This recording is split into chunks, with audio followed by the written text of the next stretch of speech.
is Seahawks Today and Steelers Talk. Tyler Jones here with you, alongside my partner in crime for the rest of the afternoon, Jack Sperry. And we already have had a couple of notable deals go down, beginning yesterday with the Seahawks bringing in Leonard Williams, and then the biggest move of the morning so far, Montez Sweat heading to Chicago, and Joshua Dobbs going to the Minnesota Vikings. We will catch you up to speed on everything that's happened so far. We'll react to trades from around the league in real time on today's show. As you guys file in and get this show started, whether you're watching on Seahawks Today, Steelers Talk, or NFL Daily, shout out your city. We'll shout you out as we get things going. Jack Sperry, welcome in. Happy Tuesday. Happy Halloween to you. Trade deadline day. I know it's Halloween, but it feels like Christmas morning. Yeah, happy Halloween, happy trade deadline day, guys. It's a very exciting day around the National Football League. Already getting a little bit busy, and something tells me, Tej, over these next 2 hours here on NFL Daily Live, we are going to get some massive news around the National Football League. I can't wait to cover with you right here on Chat Sports. Make sure you shout out your city down there in the chat right now. T, do you want to get us going with some shout-outs here? Yeah, let's get this going here. I'm going to start on the NFL Daily chat, and then we'll go from there. XD Gamer in Jackson. I got Seagriff in Cincy. I got Nicholas in Detroit. Got Brian in Detroit. I got Joel in Philly. I got Roman in Atlanta. I got Brock Green in St. Louis. I got Ridge, Houday, Cincy, checking on the Seahawks chat. I got Shakar in Atlanta. I got Jung Hong in Anchorage, Alaska. Leo in Clinton, Washington. Ricky Hernandez in Murfreesboro, Tennessee, the home of Middle Tennessee State. I got Jacob in Greenville, South Carolina. I got Doughboy in New York. I got Ronald in Virginia. I got Beta YT also in the house from Clemson, South Carolina. Beast Mode in Savannah. And Sperry, who's watching on Steelers Talk? All right, I want to shout out some of my Yinzers in the chat right now. Cassie Voth, my girlfriend, gets the first one today. Hot Rod 24, what's up, my dude? Buggy, Teresa, Brian, IQ. We've got from Barberton, Ohio, Pennsylvania, Pittsburgh, Columbus, Ohio. I saw Corpus Christi. Where else are we getting here? We got Indonesia. Jesus, man. Steelers is an absolutely international brand there, Teacher. I absolutely love it. We got people from New York in here. We got Greensboro. We got Barberton. We've got Columbus. We got Utah. We got Jupiter, Florida in the chat right now. Oh, my goodness. Austin Tardif, my man, is here. One of the real ones from Steelers Talk. Let's go, Austin. I love it, my friend. Let's get things going. Can't wait to get things going here on NFL Daily. Yeah, we got a full house. For all of our watchers that may be wondering where some familiar faces are, for Steelers Talk fans, Coop is here. Seahawks Today viewers, Smitty is here. And Sam Brown is orchestrating everything as well. So a full house on deck. We'll bring them in when necessary on today's show. The most recent trade of the last hour, the Minnesota Vikings acquire Joshua Dobbs as well as a conditional 7th-round pick. The Cardinals receive a 6th-round pick. The Vikings, this is a team that lost Kirk Cousins for the rest of the season with a torn Achilles. They still believe, despite what their record may say otherwise, that they are a playoff contending caliber team. You make this move.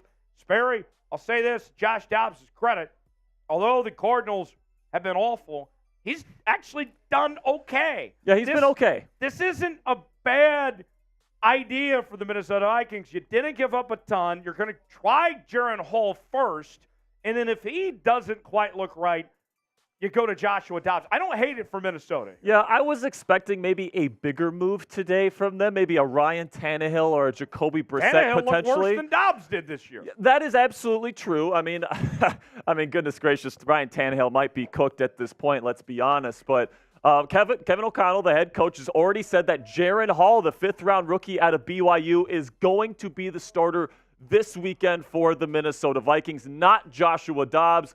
They're gonna transition him in, and he's gonna be the backup quarterback to Jaron Hall. So it's definitely gonna be interesting to see how Hall does in the starting role here in Minnesota. I actually broke down some of his games in the preseason, and he actually looked okay. He has a little bit of a playmaking instinct. He moves around in the pocket well. He can throw from different arm angles. Jaren Hall is an interesting quarterback prospect for the Minnesota Vikings. Is he going to get you into playoff contention in any serious way? Maybe not if you're a Vikings fan, but if you're up in Minnesota right now, and I got a lot of family in Minnesota, I'm personally from Minnesota, lots of people hurting after the Kirk Cousins Achilles tear. Jaren Hall is somebody that you can look at right now and maybe have a little bit of hope for. It's going to be interesting to see how the rest of the 2023 campaign shakes out for the purple and gold. The other thing on the Arizona side, real quick, this tells me that Kyler Murray's got to be very close. Yes, and we've been hearing a bunch about teams calling them about potential trade interest in Kyler Murray, and they've shut him down. So they obviously believe in Kyler Murray. They think he's going to be coming back relatively soon. It sounds like Clayton Tune is going to be the quarterback this weekend, but the next week, could it be Kyler Murray? I think it absolutely could.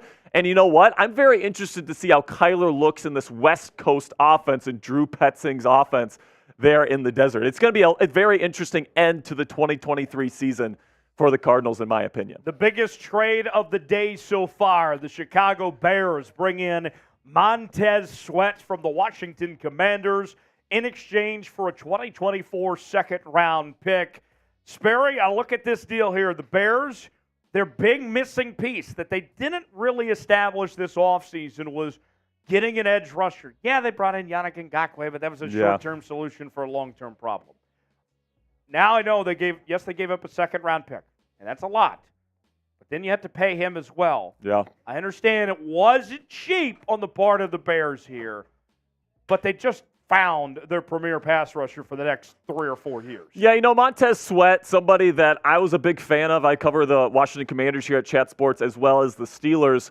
And, personally, I wanted the Commanders to find a way to keep both Chase Young and Montez Sweat. Maybe it was a bit of wishful thinking to think that they could keep both of them. They already paying Jonathan Allen and Deron Payne their defensive tackles big money. It's going to be really tough to pay all 4 members of that defensive line if you're the Commanders. And you get a really good, interesting trade piece here and trade asset in that second-round pick. The Bears stink this year, guys. Plain and simply. With respect to our Bears host here, Harrison Graham, they just got ramrodded by the Los Angeles Chargers on Sunday Night Football, and the Chargers have had their struggles this year, okay? So, at the end of the day, Montez Sweat, great run defender, one of the best run-defending edges in the National Football League, freak athlete. His relative athletic score at the draft combine was actually higher than Chase Young's, and we all know how crazy of an athlete Chase Young is. So Montez Sweat, great pickup for the Chicago Bears. Maybe not quite as good of a true pass rusher as Chase Young right now. I know Montez technically has more sacks, but really Montez was cleaning up after Chase Young's pressures this year. Chase Young is top 5 in pressures in the National Football League. So let me ask you about the Commanders' perspective here. Sure. They get the 2024 second-round pick, and it kind of signals that the rebuild is on, right? That 100%. Going to start making all these moves here.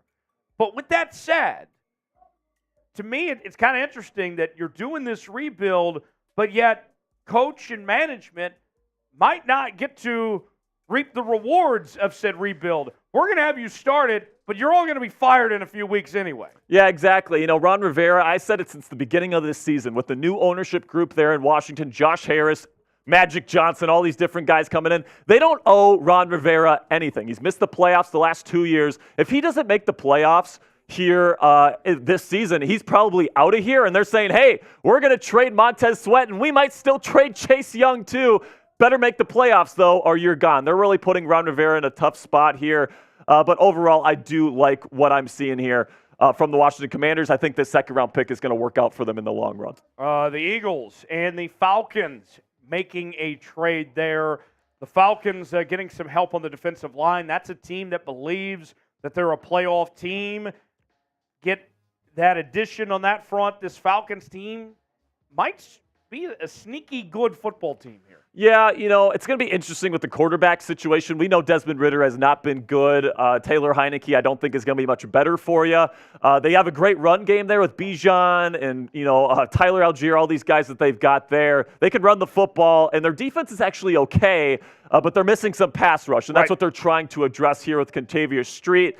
I think Street's more of a rotational piece than anything here. Tej, they might be in the running here for potentially getting Chase Young. If Washington is still looking to deal Chase Young by the deadline today, I could absolutely see the Falcons bring him in. I like where the Falcons are in terms of their defense. If they can bring in a premier pass rusher for the future like Chase Young, they have lots of young players there. I like A.J. Terrell. I like Jesse Bates. Really like what they got going on right now.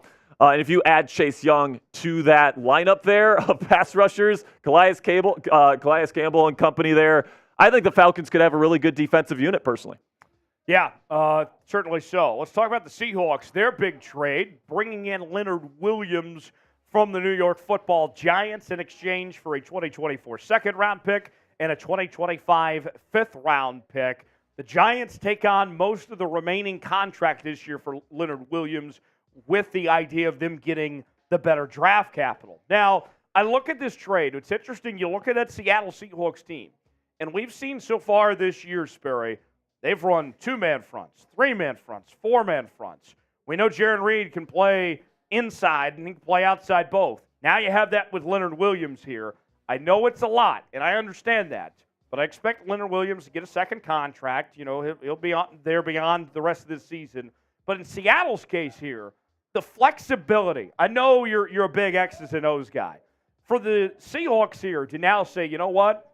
We can put guys inside, we can put them outside, we can mix and match, and get really creative here. I'm very interested to see what Clint Hurtt's going to dial up now that he can get even more creative, adding a player like Leonard Williams. Yeah, Seattle's pass rush has been definitely up and down this year. Leonard Williams is definitely the most talented player on their defensive line right now, in my opinion. I don't think there's even a doubt about that. You like him better than Draymond Jones? Yeah, I do like him better than Draymond Jones in terms of pure pass rushing right now. Sure. I like Draymond Jones quite a bit, but Leonard Williams does bring you that extra element on the inside. Like you said, he does have that versatility. He can play on the edge if you need him to. He can play inside at that 5 technique position. Very talented player. It is quite a bit, a second-round pick and a fifth-rounder for a guy like this.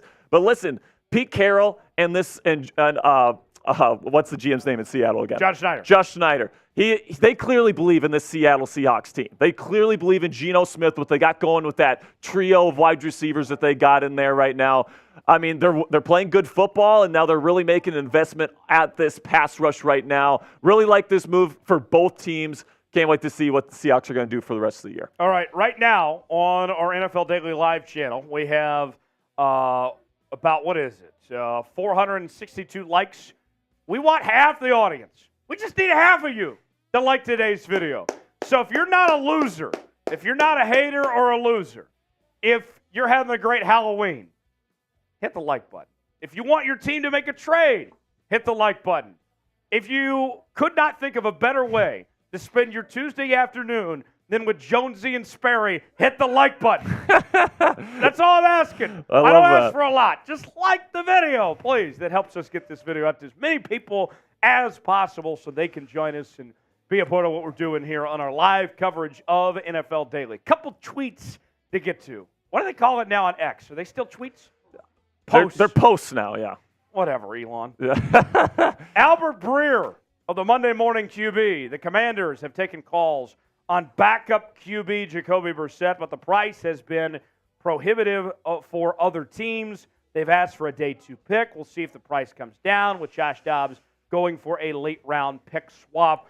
Sperry, I look at Jacoby Brissett. That's a guy that if you need a short-term quarterback, not a bad solution. He's not a long-term starter, but he can win football games in the interim. Yeah, if you put enough around him, you protect him, you give him weapons that can get open in the pass game. He proved last year in Cleveland that he can be a good starting quarterback when you give the proper help around him.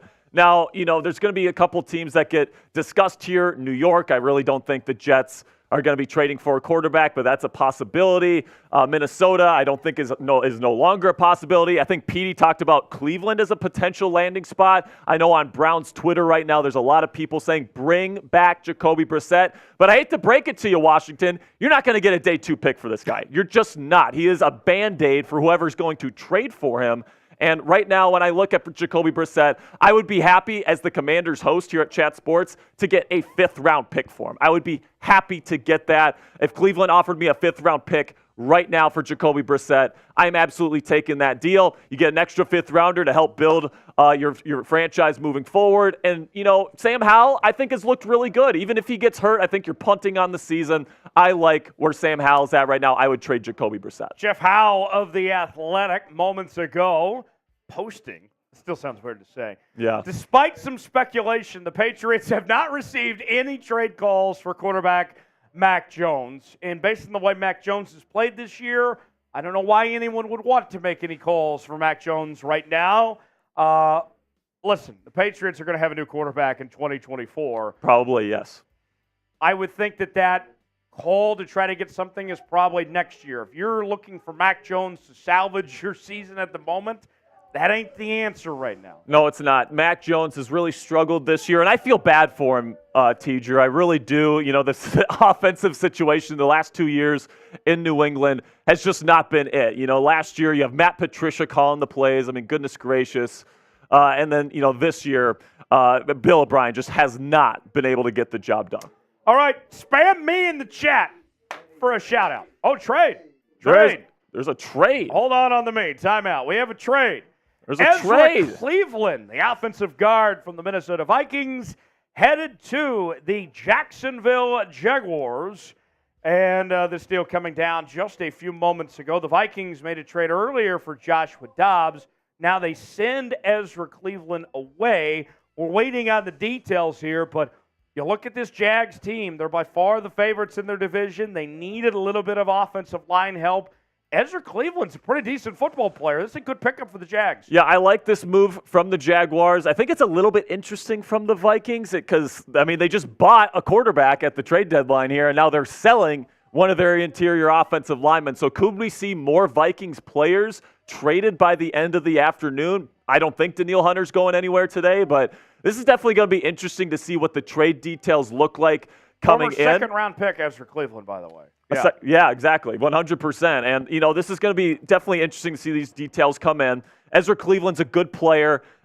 You just traded for a new quarterback. You just traded the guy that's going to be protecting him. So that's definitely an interesting move by Kwesi here, the GM of the Minnesota Vikings. Tej, what do you think about this? Because the Jacksonville Jaguars definitely need more protection for Trevor Lawrence. That's kind of been a soft spot for them this year. So I'm waiting to see what the trade details are because this is a head-scratcher for me on Minnesota's end of things. Me too. You look at the PFF grades. Sixth rounder, pick. that's it? Oh, my goodness, That's a dumb trade from Minnesota's part. Think about this.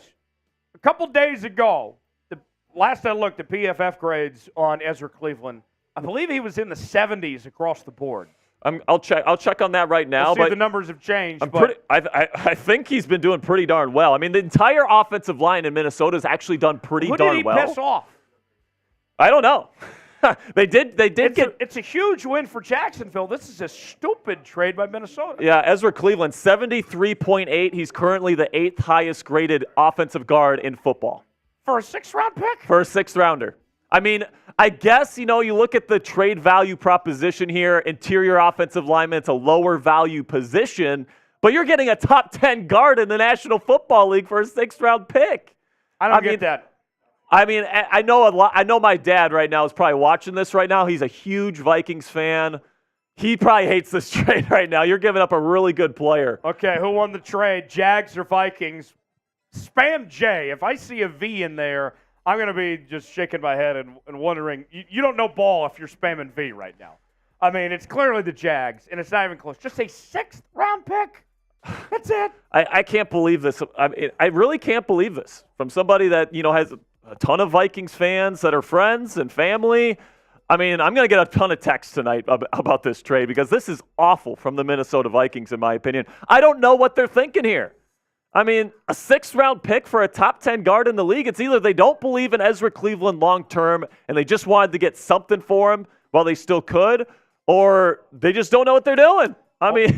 Also, interesting note here, he reunites with offensive line coach Phil Rosher, who was with Cleveland, with Ezra Cleveland back in Minnesota. So some familiarity going to Jacksonville here. Yeah, absolutely. You know, I mean, they did bring in Dalton Reisner. For some reason, the Vikings really like Ed Ingram as well. So it seems like they're just unloading somebody here for for a 6th-round pick. The big thing with this is that the hit rate on that 6th-round pick is not going to be nearly the value of Ezra Cleveland here, in my opinion. Yes, you're probably going to have, a 5% chance of getting a starter with that 6th-round pick. You're trading away a bona fide top 10 interior offensive lineman. I don't get this trade whatsoever by the Minnesota Vikings, especially because they just traded for a quarterback. Really don't understand this one from Minnesota's end, in my opinion. That's a head-scratcher. Let's take a look now at the trade candidates at the edge rusher position. One already off the board, Montez Sweat, is headed to Chicago, but Chase Young remains available, as does Preston Smith, Josh Uche, Yannick Ngakoue, Carl Lawson, Danielle Hunter, Brian Burns. Sperry, there are a lot of good edge rushers. If you need an edge rusher, you have no excuse. You have plenty of choices to choose from here. Yeah, there's definitely a lot of choices here. Danielle Hunter, don't really think he's going to get moved today. The Vikings have said they want at least a 1st-rounder for him. I don't think anyone's going to be willing to pay that price. Chase Young is going to be something to keep your name on. They already dealt Montez Sweat. Could they potentially get another 2nd-round draft pick in next year's draft for Chase Young? I guess we'll have to see on that. Preston Smith still has multiple years left on his deal.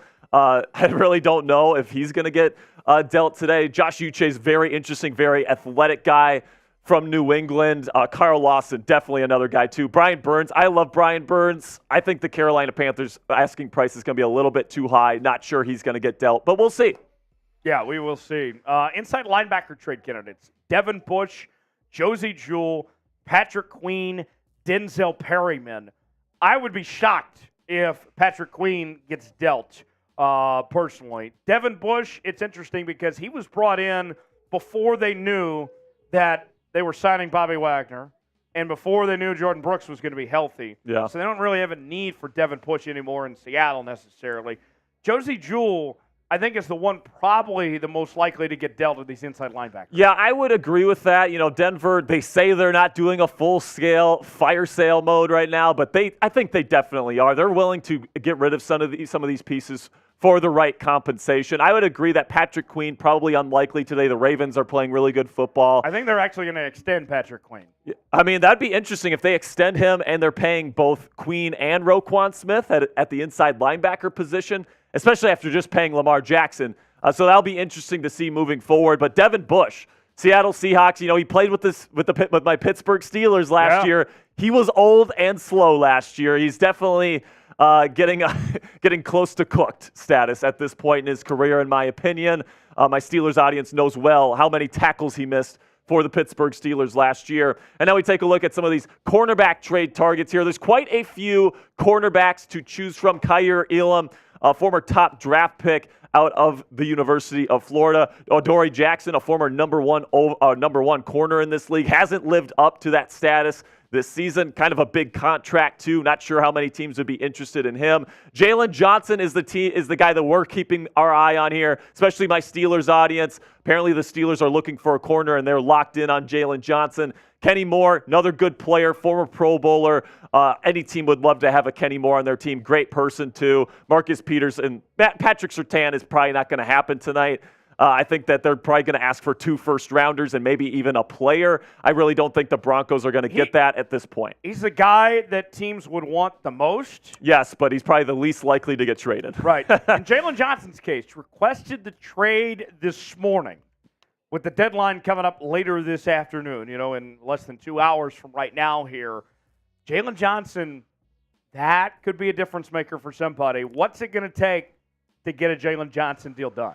Well, the Bears are saying right now, or the people surrounding the Bears organization, their reporters are saying a day 2 pick at least is what they're looking for. So probably a round 2 pick. Right now, the teams associated with the Jaylon Johnson rumors are my Pittsburgh Steelers, the San Francisco 49ers, and the Philadelphia Eagles. Look for one of those teams to potentially get a deal done before 4 p.m. Eastern here on the deadline. I really think Jaylon Johnson's an excellent player. Well, any team would be lucky to have him. He's one of the top-graded corners in the league. Now, the safety trade candidates, there's even more safeties that we have listed here. Budda Baker, probably not going to happen, but he did request a trade earlier this year.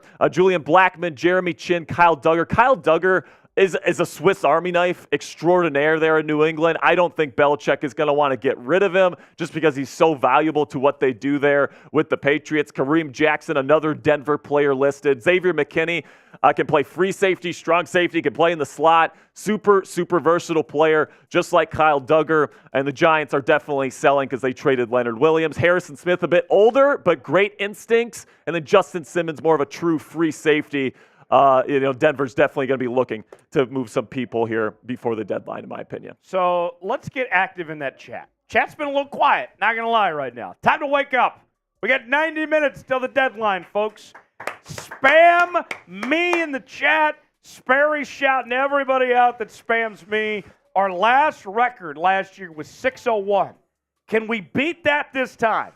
Spam me. I want to see as many as we can over this next minute. We'll let the clock get down to 34. Here we go. All right. 5, 4, 3, 2, 1. I see Jesus in there. I see Bryant. I see Chester. I see MG. I see Steve. I see Christopher. I see Grant. I see Justin. I see Broncos Country. I see AG. I see Colin. I see Steve. I see Brody. I see William. I see Nick Martinez. I see Luis Gonzalez. I see Adam S. I see Harrison. I see David. I see Steve. I see Jordan. I see Andrew. I see Mob. Get those me's in the chat. Let's go. Break the record right now. Let's get faster. 30 we need to go faster. To go. Jordan 30 Lewis. seconds left. Victor Cruz. Garrett. Mario is here.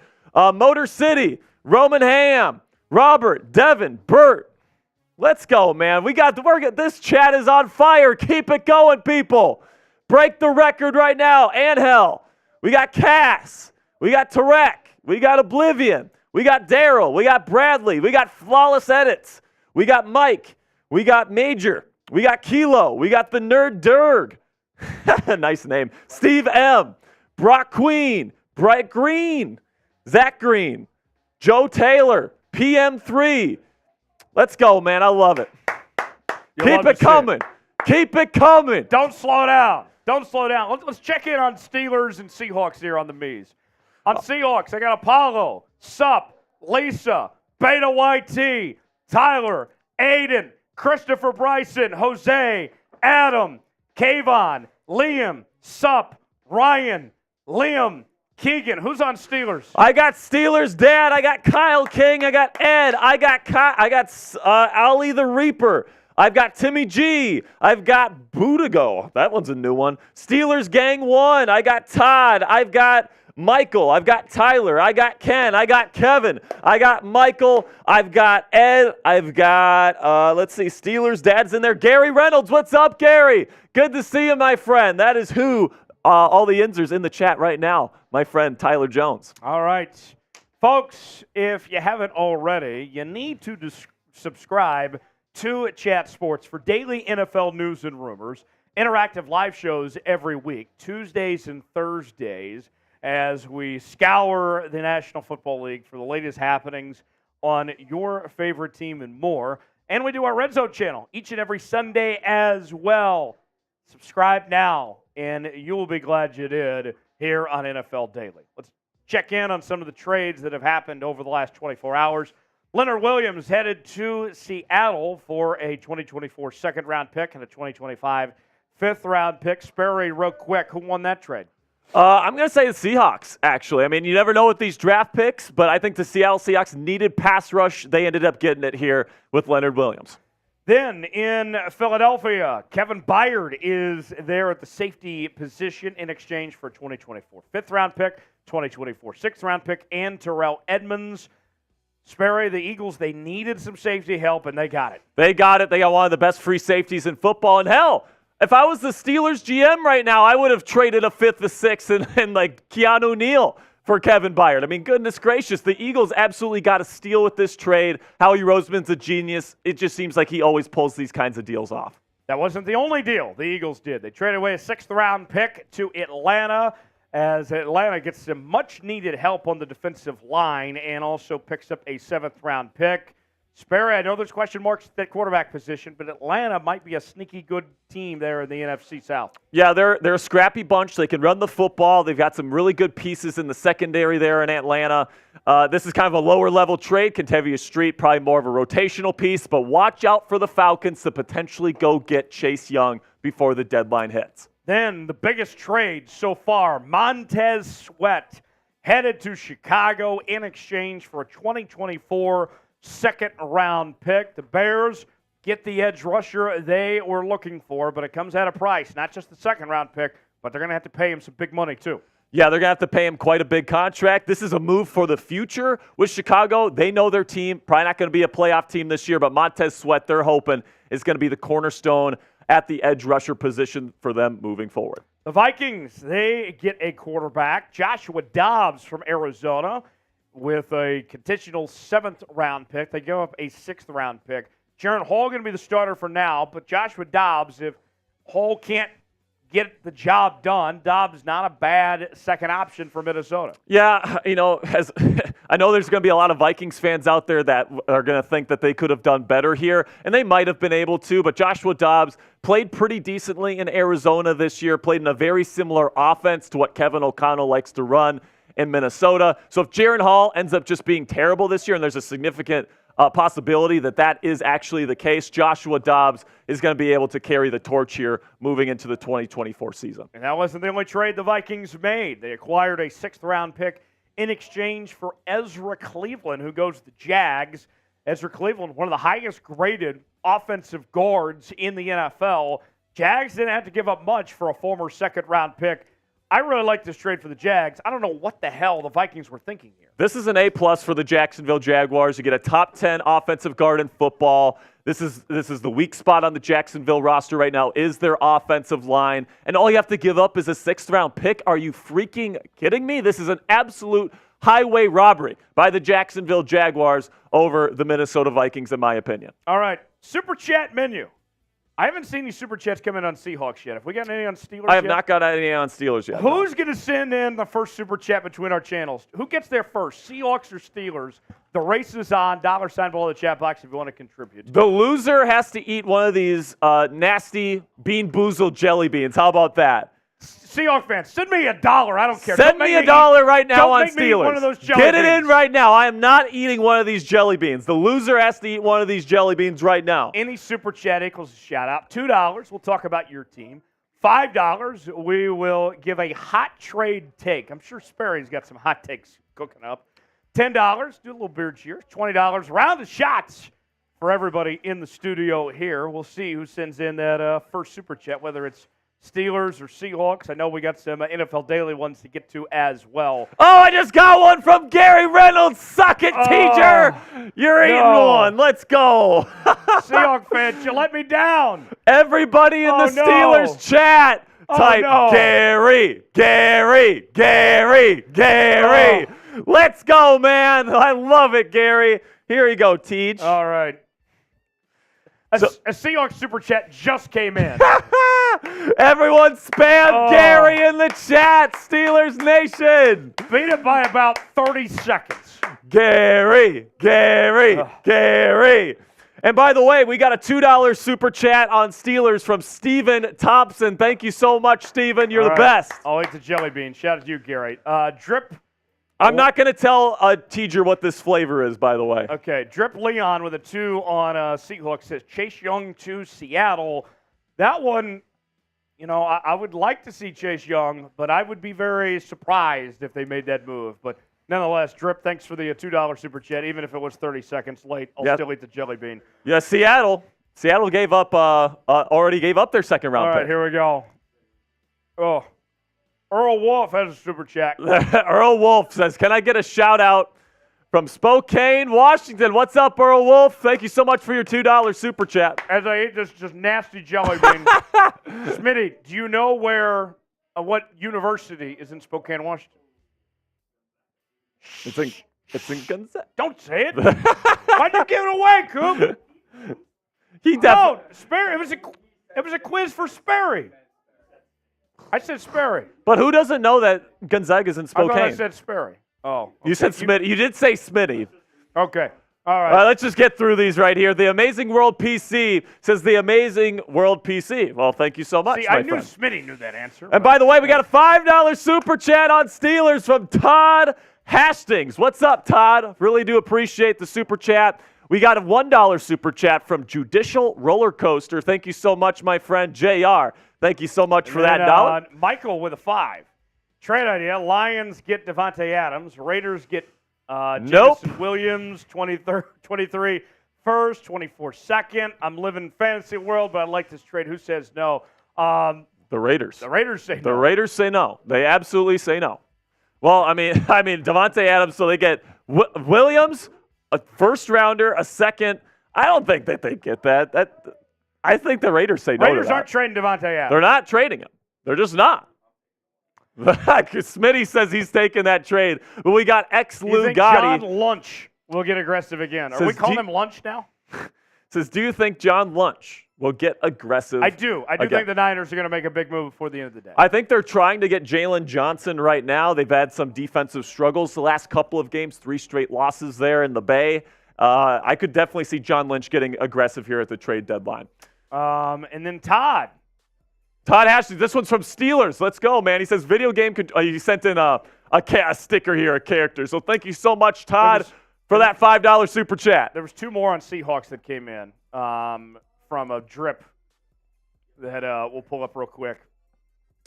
Seattle to the bowl, in reference, of course, to the Super Bowl. Man, that would be something. They're in first place in the division, only a game back. Sperry, that Eagles team is going to be tough to get through. Yeah, the Eagles, I think, are the best team in football right now. They're just so multiple. They can dominate the line of scrimmage on both sides. The tush push is the most unstoppable play in football right now. If they get 3rd and 1, 4th and 1, you know what they're doing, and you can't stop it. I mean, for real, the Eagles are the best teams in the league right now, in my opinion. Okay, and then he followed that up and said, can we get a Seahawks rant going? I feel pretty happy about this team. I don't know if there's much to rant about. Smitty, I think we need to get the Seahawks chant going. Things are positive right now. See! See! Here we go, Steelers. Here we go. There we go. Thank you, Drip Leon. Tom Smith with a $2 super chat on Steelers. Thank you so much, Tom, for your $2. Really do appreciate you, my friend. Thank you so much. And by the way, Teach, you want to do a friendly wager here between Seahawks and Steelers? Yeah, let's do it. Whichever stream gets less in super chats today, the other host gets to slap the losing host with a tortilla. Oh, you love those tortillas. Yeah, he is obsessed with them. He's getting sexual with those tortillas. Is it a deal? Yeah, I guess. All right, it's a deal. Whoever gets the most in super chats today. What's the number Steelers is at right now? So we are at $11 on Steelers. We're at 17 on Seahawks. Okay, so a $10 super chat on Steelers right now puts us in the league. Let's get going, man. All right, here we go. Shout out your favorite NFL team. We'll shout you out in the comments section. I'm seeing a lot of Niners on Maine right now. Shout them out. We'll shout you out. Sperry, Niners got changed. Whoa, really? Wait, there's a trade? Wait. Before I say that out loud. Do we have a trade? Yes, we do. We have a trade. We have a trade. Ian Rappaport, former number 2 overall pick. Oh, Chase there Young it is headed to the San Francisco 49ers. There it is. That we just said John Lynch is going to get. Likely a mid-round pick. It's saying 3rd rounder here. Ian Rappaport says a 3rd-round pick in exchange for Chase Young. Wow. Bombshell move here from the 49ers. Oh, my gosh. You're pairing up Chase Young with Nick Bosa. And just a mid-round pick, that's a huge win for San Fran. I can't believe the Commanders let him go for a 3rd-round pick. This guy's a generational talent. He was already off to a great start to this year. I know he's had the injury issues, but as I say all the time, you can never have too many pass rushers. We know the Niners have a good defense. You go from good to great. Chase Young. Oh, my gosh. Oh, my gosh. This is a huge win for San Francisco. Yeah, this is a big loss for the Washington Commanders, man. Chase Young, top 5 in pressures so far in the entire National Football League. He's been balling out here this season. And it seems like they're embracing full-blown rebuild mode right there in the nation's capital. Chase Young is pairing up with Nick Bosa. Oh, my goodness, man. That's going to be such a dominating edge combo. What's up, Sam? I was going to say, we already know they're a dominating edge duo. They played in college together for 3 years. Oh, true. Yes. They did. Ohio State boys reunited there in the Bay. They still need help in the secondary. Could the 49ers still make a trade for Jaylon Johnson today? I mean, I don't think the 49ers are done today. So between Bosa and Chase Young together and all those other guys, I mean, how do you defend that? How do you block that? I don't know, man. You still got Javon Hargrave on the inside there in San Francisco, too. I mean, this is one of the most ravenous pass rushes in the National Football League right now. It already really was with Nick Bosa and Hargrave, but it just went to a whole nother level with Chase Young on the other side. With just over an hour away till the trade deadline, this was a situation. Did the Commanders just settle? I guess this is the best they could do? I guess. If I was the Commanders, if you have a young player like Chase Young, who is top 5 in pressures right now, I wouldn't trade him for a third-round pick. I would say you have to meet our price or we're keeping him. I mean, I think that this is a complete cop-out move by the Washington Commanders, trading him for a conditional third-round pick. This is an awful move by the Washington Commanders. This should have been at least a second-round pick, especially because the Niners pick is going to be later in the order. They're going to be one of the top teams in the National Football League. Let me know who won the trade down there in the comment section. Washington or San Francisco, type WAS for Washington, SF for San Francisco. I don't know how the Niners didn't win this trade. San Francisco absolutely ran away with this trade right now. I mean, as the Commanders host, I'm going to have to do a video on this later. I'm going to destroy this Commanders front office for making this trade. This is a travesty. Oh, my gosh. This has been a bad day to be a Commanders fan. Yeah, no kidding, man. In case you're just joining us, we are live here on NFL Daily, Seahawks Today, Pittsburgh Steelers Talk. The San Francisco 49ers have traded away a conditional third-round pick for edge rusher Chase Young, the former number 2 overall pick in the 2020 NFL Draft, having the best season of his career. I know there were some injury concerns going into this year, but he has played out of his mind so far this year. San Francisco, they've lost 3 in a row. Does this type of move to bring in Chase Young, is this what the Niners needed to kind of turn the corner to get back on track? Yeah, I think so. I think Chase Young is the type of player where you put him on the other side of Nick Bosa, you're not able to double team anybody on this defensive line right now. That's absolutely ridiculous right now what the 49ers are building there. If they can get Jaylon Johnson, I mean, goodness gracious, this San Francisco 49ers team, it's right up there with the Philadelphia Eagles for the best team in the National Football League. All right, let's tell you about today's sponsor. We are presented by PrizePicks. PrizePicks is daily fantasy made easy. Here's how PrizePicks works, folks. You pick 2 or more players, and you get a choice, more or less, with any given prop that's associated with them, whether you're talking passing yards, passing completions, receiving yards, receiving catches, whatever it may be. A lot of possibilities with PrizePicks.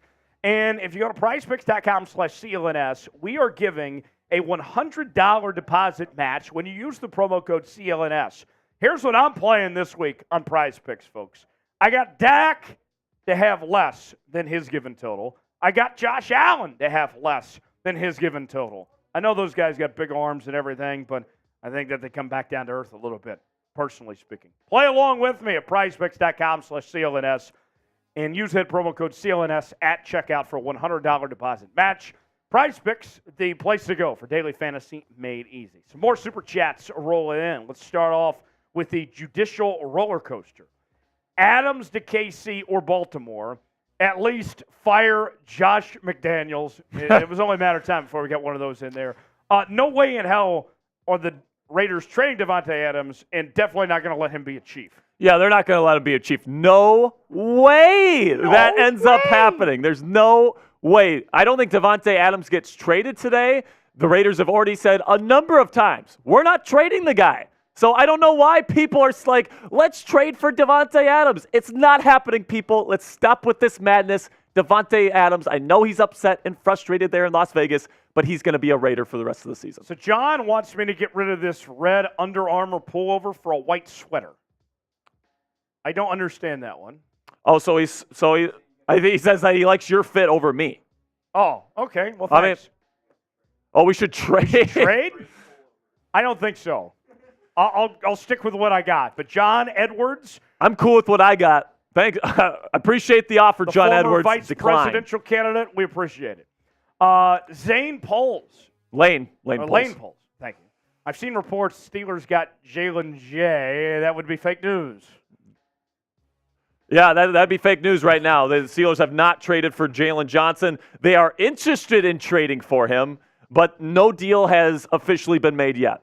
So we got one from Michael here. He says, find the next 10 firsts for Adams to the Lions. The next 10 first-round picks, maybe that'll end up happening. But here's the thing. It's not going to happen. Sorry, Mike. It's not going to happen. JKPA says, Aaron Donald to the Miami Dolphins, top 7 defenses. I know there was a lot of Aaron Donald trade rumors going into 2023, but the Rams are just good enough that they're not selling at the moment. And the other thing, too, any team, and this isn't going to change, even heading in the offseason, any team that could be interested in a trade for Aaron Donald, he's talked about retirement the last 2 or 3 years. There's no guarantee that even if you trade for him, he's going to put on your uniform. Yeah, he still has another year left on his contract. And, I think there are some teams in the National Football League that would love to trade for Aaron Donald, right? Right now, the Rams are sitting at 3-5 right now. I don't think that anybody really is kidding ourselves with the Los Angeles Rams. You like Matthew Stafford. He's still playing well. You got a really nice wide receiver duo in Cooper Kupp and Puka Nacua. But let's face it, the rest of that defensive roster, it's young, it's inexperienced, it's overall untalented. And then the offensive line, overall not great either. So I love Sean McVay. So there's definitely an argument to be made, Teej, to trade Aaron Donald, especially for getting like a first-round pick or maybe a first-rounder and change. But is anyone offering that right now with him threatening to retire over the last couple of years? I don't see it happening. In the words of Jack Sperry, no way. I think there's a way. Teej, but it's definitely unlikely. We got one from Black Mamba 24. He says, any news on the Carolina Panthers need wide receiver? Well, here's the thing, Black Mamba. I'm guessing you're a Panthers fan. I don't think they're going to be buying a wide receiver. Maybe Jerry Jeudy, maybe. But overall, I don't really see the Panthers making any big moves in terms of the buying market. If they might be selling some players, Jeremy Chin could be gone, Brian Burns. Those types of players could be out by the end of the trade deadline today. But if you're hoping to add a player today, maybe a Jerry Jeudy, a wide receiver, or something like that. But I wouldn't get my hopes up too high. All right, we got shots all around, courtesy of Seahawks Today viewer Everyday Jay with a $20 super chat. Bang! Niners. Steelers, we got to catch up. Let's go. Seahawks is at $44 now, by the way. Niners still going to stumble over each other. Let's talk about that with what he's saying here. The Niners haven't looked good the last 3 weeks. Brock Purdy's not playing so great. Are the Niners going to get out of this funk of sorts, or is this who they are? I think that they're going to get out of it. I really do believe that. I still consider them for sure a top 4 team in the National Football League, especially with Chase Young on the roster now alongside Nick Bosa. I think that Brock Purdy is definitely – we're looking at what Kyle Shanahan does for quarterbacks. Just look at Jimmy Garoppolo with the Las Vegas Raiders, what he looks like outside of the system. I think Brock Purdy is the best quarterback that has run this system in San Francisco. So I'm still a believer. Once you get Debo back and you get healthy on the offensive side of the ball, let's look at the teams that they lost to, right? They lost to the Bengals last week. We know how good they can be. Joe Burrow looks like he's fully healthy again. Then you got the Browns, right? They have an elite defense, great defense, so I don't really hold that against them as much. And then the Minnesota Vikings without Debo, maybe a lesser opponent in Minnesota that you let one kind of steal one. But overall, Minnesota's 4-4. They're not a terrible football team. Brian Flores does have that defense rolling. So I'm not too worried about San Francisco right now. They're definitely addressing this right now with Chase Young on the defensive side of the ball. I think they're going to be Super Bowl contenders. Smitty, Sam, for that 20, we got to do shots on the house when you guys get a second. Shots on the house. We'll get that coming up in a bit. Let's see. What else we got here? Super chat from Jacob. Seattle hasn't lost to the Eagles since 2008, and they play in a few weeks. Yes, they do. That'll be an interesting matchup. I'll still go with Philly to win that one. Sorry, Jacob. Sorry, Tej. Sorry, Smitty. But the Eagles are a tough team to beat right now, for sure. All right. Let's shout out your favorite NFL team. Here's what we'll do. Sperry, I will close my eyes, and when I open them, the first team I see, that is the team I'll talk about. Okay, sounds good. So count me down, Sperry. 3, 2, 1, look. The Dolphins. The Dolphins. Let's talk about that Dolphins team. I don't see the maybe the best offense in football. Yeah, electric offense. They are very explosive. They know how to score Jalen points. Ramsey coming back. He's already back, but how do you feel about the Jalen Ramsey situation? At this point, as good as they're playing, he feels like just a additional asset of sorts, like adding to what's already there. Sure. I mean, the defense has definitely been worse than their offense, so getting that help on the defensive side of the ball, especially a guy like Jalen Ramsey who could just straight up shut down some people, I think will definitely help the Dolphins. And the Dolphins have been kind of the Walmart brand Rams in the F them picks mentality that we've seen over the last couple of years. We got over an hour to go to the trade deadline. I mean, I don't know exactly where the Dolphins, a specific player that feels like this is the guy they have to make a trade for, but just based on the way they operate, I could very well see them making a deal before the deadline. Yeah, just the way they operate, like you said, they're very aggressive. They go and get players. They know the players that they want to go get, and they go get them. We saw with the Rams, they got a Super Bowl out of that strategy, but right now they're in kind of a hole right now where you only have a couple of really good players on your roster, and then the rest of the team is kind of young and inexperienced. So that could be the Miami Dolphins in a couple of years if they're not careful. But right now, I really like what Mike McDaniel's doing with the offense there. It's so innovative, so creative. When you got the kind of speed that they have, when you have a quarterback in Tua Tagovailoa that's as accurate as he is and so good from within the pocket like he is, this team's going to be dangerous. This team can win a Super Bowl. It's just going to be a matter of how Tua plays in the playoffs, in my opinion. All right, one more time. I'll close my eyes again, and here we go. 3, 2, 1, look. The Lions. The Lions. Chase Young's off the board now, so there's not many edge. I guess there's quite a few edge rushers that they could still go get, but I think Chase Young probably was their number one guy that they probably wanted to go get. Now he's off the board, Tej. Yeah, Chase Young was the guy they're looking for, but to their credit of sorts, there is still plenty of edge rushers out there. Maybe not Chase Young caliber, but there are still some guys they could potentially go get and add to that team. I look at the Lions. I really like that Lions team. Brian Burns?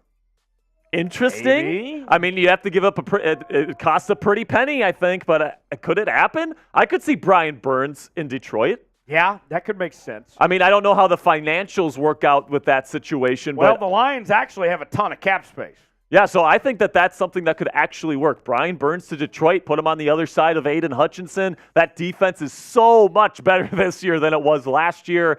Ben Johnson's got that offense rolling. I consider Detroit as kind of a lower-end Super Bowl kind of sleeper pick right now. Maybe 7th, 6th team, best team in the league, somewhere in that range. I really like what Dan Campbell's doing.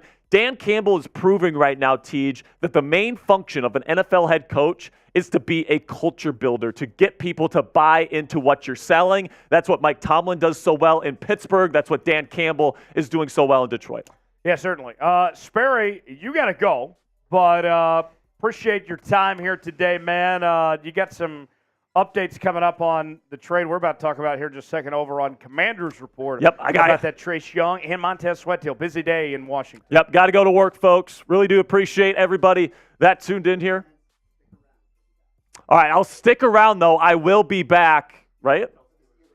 All right, Steelers fans, make sure you stick around. I will be back. I got to get this Commanders piece done real quick, but I'll be right back with my friend Teach here to finish out the show. So look forward to that. He'll be back coming up in just a few moments. In case you're just joining us here on our live coverage of NFL Trade Deadline Day here on NFL Daily, Seahawks Today, and Pittsburgh Steelers Talk, a massive trade just a little while ago. The 49ers received Chase Young. The Commanders receive a 2024 compensatory third-round pick.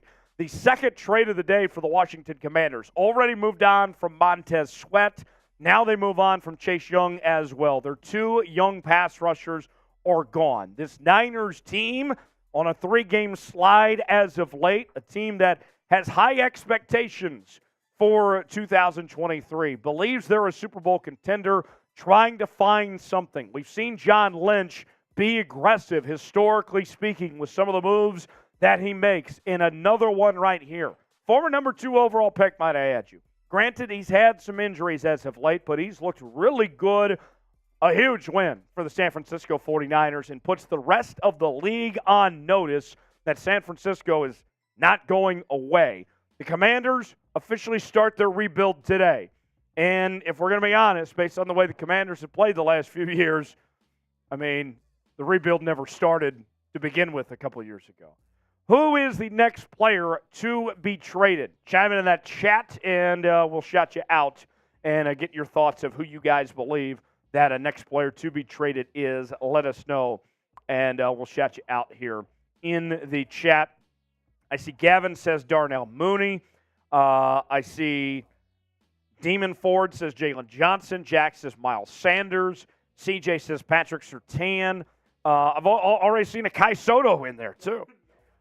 Timothy says Derrick Henry. Steve says Justin Simmons. I see Robert says Kenny Moore. David says Danielle Hunter. I also have Junior saying Hunter Renfrow. I got Sandtown saying Courtland Sutton. I got Cass saying Danielle Hunter. I saw Justin Fields in there. That's not happening. Josh Allen also not happening as well. For more NFL coverage each and every day here on NFL Daily by Chat Sports, subscribe now for free for the latest happenings across the National Football League. We're live each and every Tuesday and Thursday here on the channel. Also, our Red Zone channel on Sunday afternoons as well. If you love the National Football League, this is the channel for you. Subscribe now for free. YouTube.com/ChatSportsTV for NFL coverage all season long right here on NFL Daily. We are coming up on the top of the hour, about 3 minutes away, as we're down to the final hour of the trade deadline. Last chance for teams to make a move, and we'll catch up to speed later on in all the trades that have happened so far to this point. But before we do that, though, if you're excited for that trade deadline to hit in an hour from right now, type me in the comments section. If you're ready to go, we'll shout everybody out that's spamming me in the chat if you're ready for the trade deadline. Let's see if we can beat our chat rate record from earlier. I believe it was over 600. What can we do this time? Spam me and I'll shout you out. Here we go. 3, 2, 1, go. I got Tony, George, Ice, Kevin, Jacob, Justin, Alex, George, Roman, Jr., Isaac, Bebo, Roman, Gavin, Mr. Unknown, Obi, Lucas, Yes We Can Outdoors, Dylan, Brandon, Bryson, King, NFL Reality Check, Broncos Country, David, Jack, Logan, Robert, Justin. Let's check on Seahawks here. Who's got the me's going? I got Georgie, Donald, Seahawk, Ty Taylor, Seahawks 33, Miguel, Space, Seahawk 12, Donald, Miguel, Seahawk, Ty Taylor, and more. We broke it. We broke it, everybody. Broke the chat rate record. Let's go. Let's go. Now let's check up on some Super Chats. We begin with David. Any updates on the Denver Broncos or any interest for Jerry Jeudy? David, thanks for that $5 super chat. No updates yet. We'll continue to monitor that. If we get more updates, if a trade goes down, you'll be the first to know about it here on NFL Daily. Angel writes in, Buckner to the Seahawks. That would be fascinating if we sold DeForest Buckner, go to Seattle, provide some help on that defensive line. I would be intrigued potentially, but I think that's unlikely with the Leonard Williams move that went down. CJ writes in, Pat Surtain to the Steelers is the move. You know, a couple days ago, that could have made a lot of sense. But now that the Broncos beat the Chiefs, vibes are a lot different in Denver. It's going to cost a lot to get rid of Pat Surtain. Landon with a $5 super chat. Gallup is officially cooked, and our NFL draft class has been worst in the NFL while the Eagles look like the best. It's not easy being a Cowboys fan. For the Cowboy fans out there. Gallup doesn't look right. That's for certain. They need help. And unfortunately, it doesn't sound like your GM's going to do much to help you out there. And Jerry Jones there, they're going to roll with what they got more than likely. TJ Porter writes, Aaron Donald to the Cowboys. That'd be a ridiculous D-line. It would be. But as I was telling Sperry earlier, with the injury, with the retirement rumors around Aaron Donald, it seems unlikely that Donald would be looking to go anywhere other than playing with the Rams. That makes it kind of harder to trade. Tyler writes in, great name. Jags are underrated. We're winning it all. I really like the Jags trade of Ezra Cleveland. That made a lot of sense for Jacksonville to go with Ezra Cleveland, one of the top 10 offensive guards in the league, gave up a 6th-round pick. Jags are a force to be reckoned with. Big Bo writes with a $2 super chat. What's the Chase Young trade to the Niners due to their cap? I haven't seen the official cap number, but they wouldn't be able to make the trade if they didn't have the cap space to do it. But we'll check back on that later. Thanks, Big Bo. CJ writes, can we talk about Surtain to the Steelers, please? We've talked about that a lot today. That hasn't happened. That will not happen. Sorry to bust your boat there, CJ, but, I mean, I would be shocked if Pat Surtain ends up in Pittsburgh. King writes in, Justin Fields to the 49ers. What do you think? I think the Niners are confident in Brock Purdy. I know Brock hasn't played his best as of late, but that would be a surprising one if Justin Fields ended up in San Francisco and Chicago with what they did to bring in Montez Sweat. They're not selling right now. King, thanks for the super chat there. Or King, yes, appreciate that on that front. Did we get lowriders from Seahawks? Okay, we got a trade.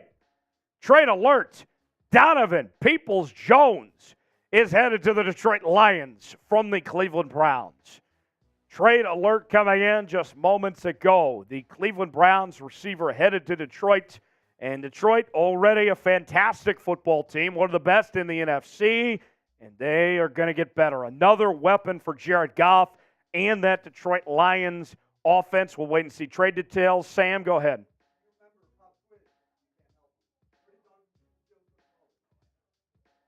Off the top of my head, I can't remember. Was it Arkansas? Or was it Coop? The Michigan Wolverines. Michigan.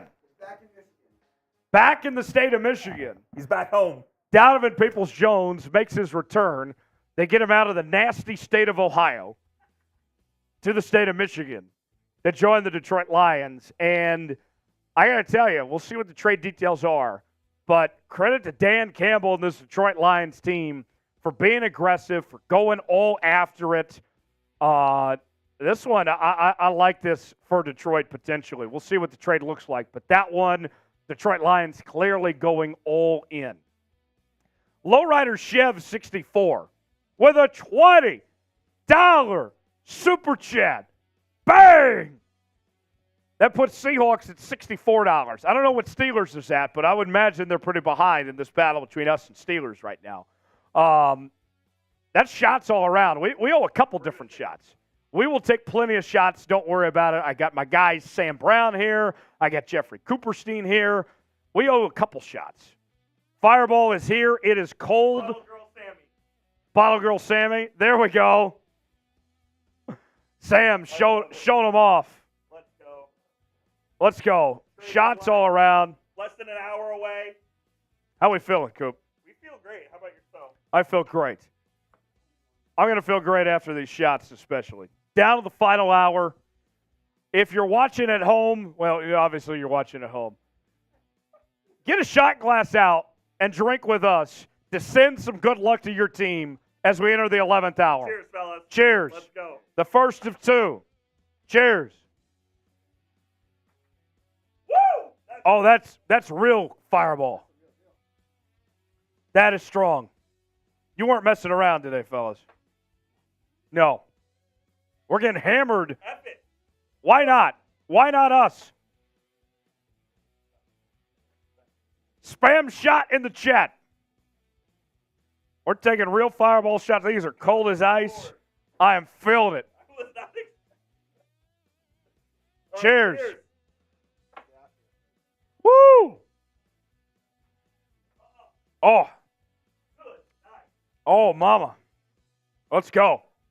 That is how we begin Oh, mama. the final hour of the trade deadline. Hopefully you all had some shots at home, and good luck to your team as we enter the final hour, the witching hour of the trade deadline. Donovan Peoples-Jones is headed to Detroit. Full details, we are waiting to see what they are. And another 20 coming in. Everyday Jay says, take another one while you're at it. We will momentarily. We will momentarily, Everyday Jay. We got to pace ourselves here. We got to get through the hour. Folks, bosses said we had to go sub-only chat. Don't blame me, blame the bosses. Until we reach 348,000 subscribers on our main chat sports feed. So if you are not subscribed to the channel, you can get back in the chat when you subscribe. So don't hate me. It's just how it is. We got to play by the rules. It is what it is, as they say. More super chats to get to. Zach, the Steelers fan. What trade do the Steelers need or should make? Let me bring Coop in, the executive producer of Pittsburgh Steelers Talk, in place of Yes, Mr. Sperry. Mr. Sperry, who is going to be back here in a few minutes. Coop, put yourself on screen if you can, too. Let's get your thoughts on this, as I need to take a drink of water anyway. I'll put myself on screen here momentarily, but I really think the Steelers need one of two things. They really need an improvement in offensive tackle, because just right now they have Dan Moore Jr., who's one of the worst guys in the league. Now they do have Broderick Jones, who they traded up for in the draft, but It's clear that they don't trust him yet. So they need that, and they also need help at linebacker, I believe, as well. So that'll be interesting to see if the We got more Steelers shots, we owe. go get a linebacker. Sam is going to be back here in just a second for more shots, I promise. He's on Sam his will way be back. Rob writes in, New York Giants cleaning house or clear cap space for another move? I don't think they're cleaning house because they'd be getting rid of Saquon. Yeah, if they were cleaning house, they'd be getting rid of Saquon. It sounds like they're not going to trade Saquon right now. I think they saw an opportunity that they couldn't pass up on that Leonard Williams situation where they're like, hey, we'll take the second and the fifth. Like, we're not going to get this if we don't. We're not going to bring him back anyway. We need to capitalize on that opportunity. No doubt. Thanks for that, Rob. King Prodigy writes in, do you think my Texans should trade for Jerry Jeudy? You know, the Texans are an interesting team because, Coop, they're not bad. They're improved from what they were last year, but they're not contending just yet. Yeah, they're kind of in the... If I'm the Texans, I'm saving my draft capital to still put yourself in position for your future to really invest in the long game. For sure. There's no need to mortgage the future for a Jerry Jeudy, especially the way Nico Collins has played this year for the Texans. You don't really need to give up that premium draft pick for a receiver. Alex writes in, who will be the next New York Giant traded? Ooh, that's a good question. It's not going to be Dexter Lawrence. Yeah. You know, I think that the Giants are done, to be honest. I think the Giants kind of are what they are at this point in time. Alex, thanks for that super chat. Jack with another. Longtime Ravens fan. Any chance they make a trade for Uche or a running back with the possibility of another corner? Sounds like the Ravens were really shopping their options at the corner or at the running back position, but that John Harbaugh says he's confident in his team. So I'll believe it when I see it. But the most likely of the scenarios you painted there, Jack, I would say would be shopping for a potential running back. Although Gus Edwards looked good last week, had over 80 yards and 3 touchdowns. Today is Halloween, one of my favorite holidays. By the way, for all the religious nuts out there that are anti-Halloween, like, you guys are full of yourselves. Everybody should celebrate Halloween. Halloween is not about Satan or anything like that. Halloween's a great holiday. What is the best Halloween candy? I want to hear. What is the best Halloween candy? Candy corn. Did you really just say that, Coop? I'm kidding. I don't hate candy corn. It's but not I'm the best. putting it as the best. My favorite's probably Reese's. I'm a huge good Reese's choice. guy. I'm going to go Twix. You're going to go Twix? Sam Brown? I'm a classic white guy, Skittles. Skittles. Nothing wrong with Skittles. Here's the thing. Hear me out on this, folks. I'll hear you out. Butterfingers is my favorite candy, but I rarely see it like in a Halloween display. You don't have the mini bars on the Butterfingers. Like, to be Halloween candy, you got to come like small, like fun-sized of sorts. You don't see that with the Butterfinger. So I'll go Twix as the best Halloween candy. What do you guys say in the chat? I got Broncos Country says Milk Duds. I got Shelly says M&M's. Texas Roughneck checking in. I got Pat saying Reese's. TZ71 says Twix. Broncos Country says Milk Duds. Robert says Mounds. I got Liam says Butterfingers.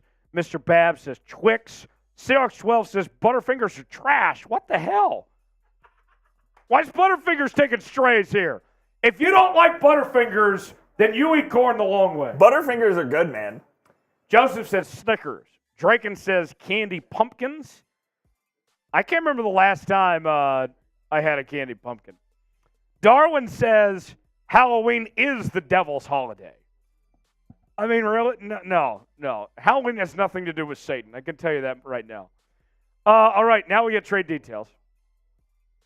On the Donovan Peoples-Jones trade, the Browns received a 2025 sixth-round pick in exchange for Donovan Peoples-Jones with that trade there.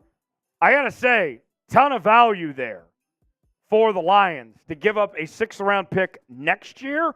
That's not asking too much for a player of Donovan Peoples-Jones' caliber.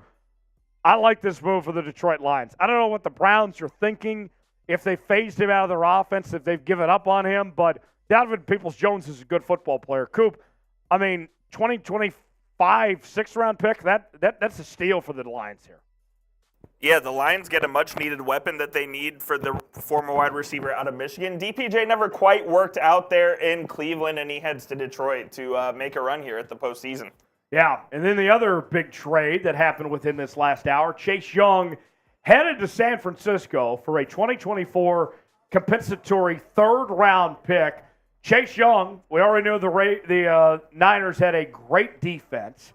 You add Chase Young to the fold here, a Niners team that's lost 3 in a row.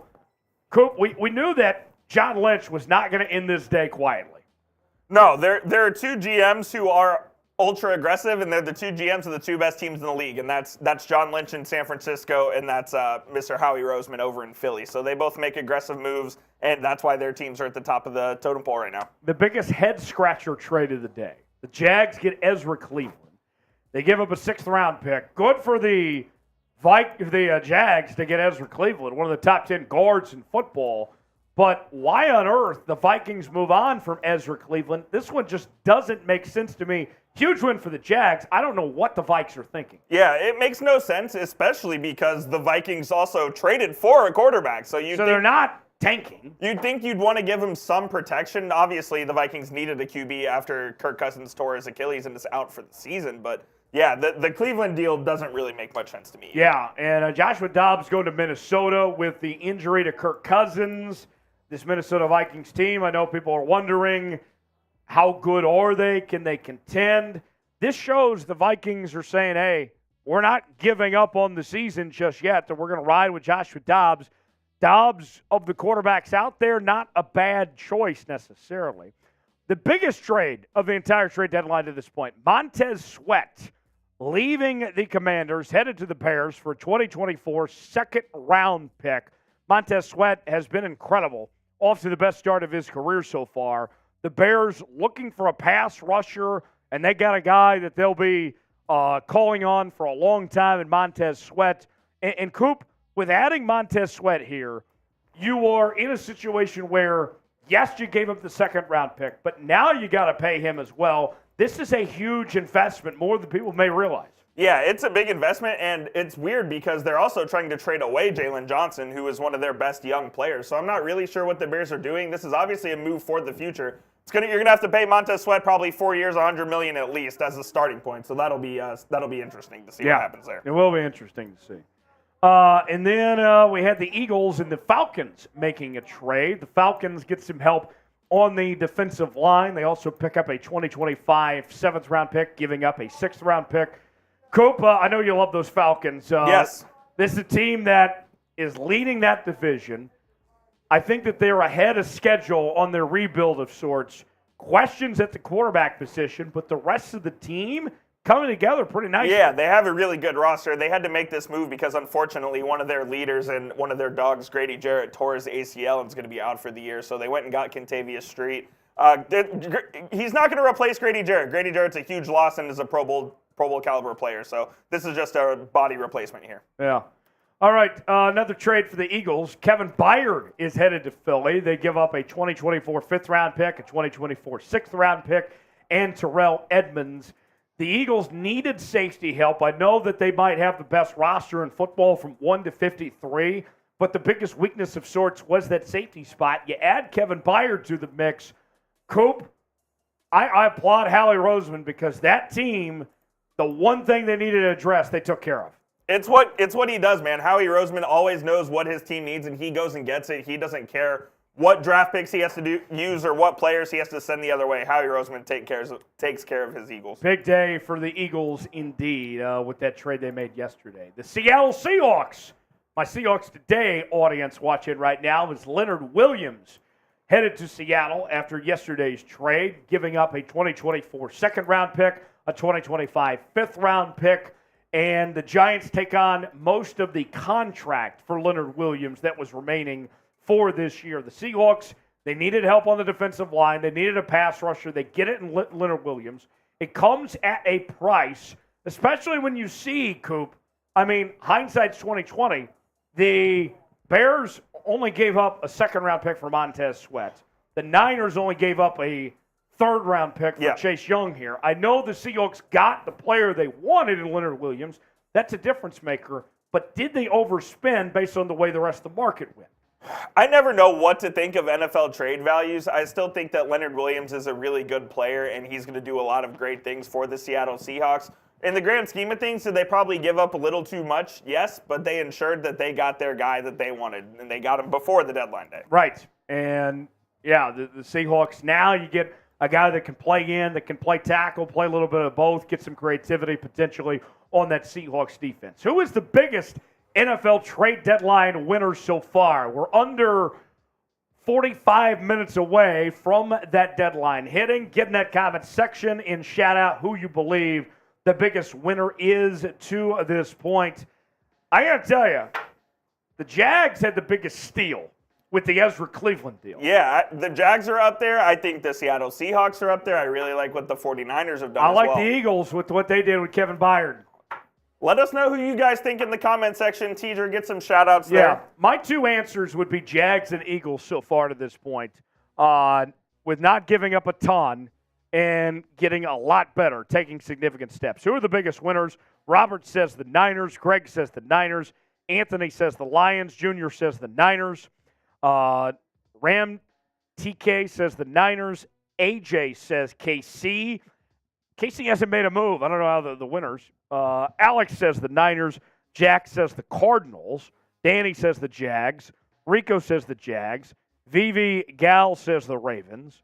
I got Brand Knapp says the Eagles. Chris Fowler in the chat. Chris Fowler, he's got a big game to call this weekend. He's saying the Niners. Roy says Duvall.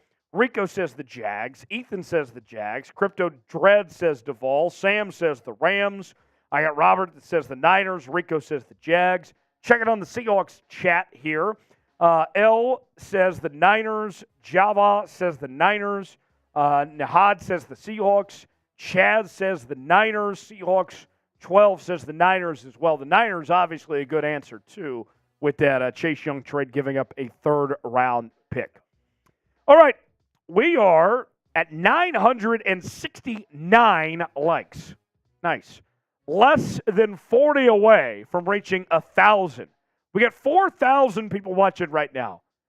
How have you not liked the video by now? Like the video.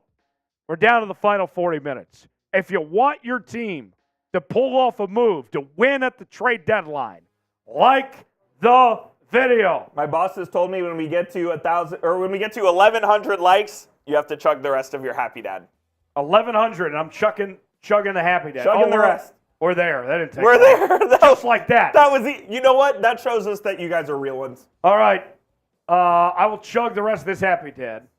And here we go. To all the NFL fans out there, happy Halloween. Happy NFL trade deadline day. Chug. There it is. Woo! Let's go. All right. Let's go. Got a little on the face. We're good to go. Tyler, with about 40 minutes remaining until the trade deadline, let's take a look at some of the top candidates. Here we go. Let's start with the quarterback trade candidates. We begin in Washington with Jacoby Brissett. Carolina with Andy Dalton. Joshua Dobbs is off the board. He is headed to Minnesota. Meanwhile, Case Keenum still available. Trey Lance available in Dallas. They haven't really found a role for him just yet. Tennessee with Ryan Tannehill. At the running back spot, you got Saquon Barkley with the New York Giants, although we've heard the Giants may not be trading him.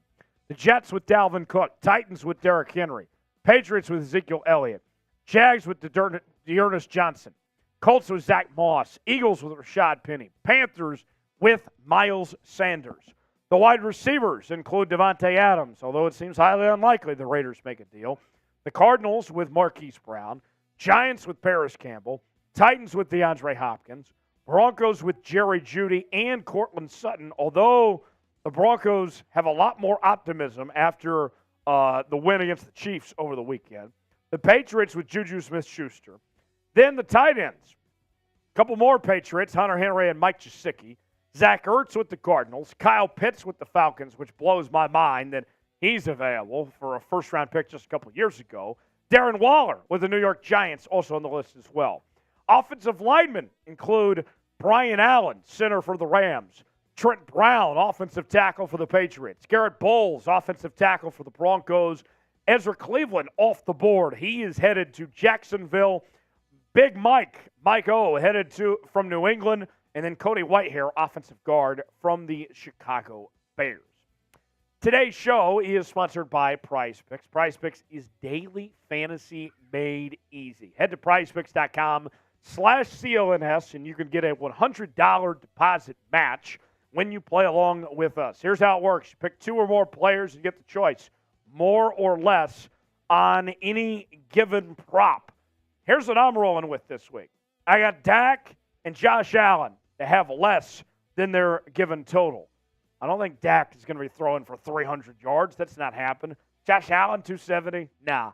Play along with me. I won big on PrizePicks. You can win big too. PrizePicks.com/CLNS.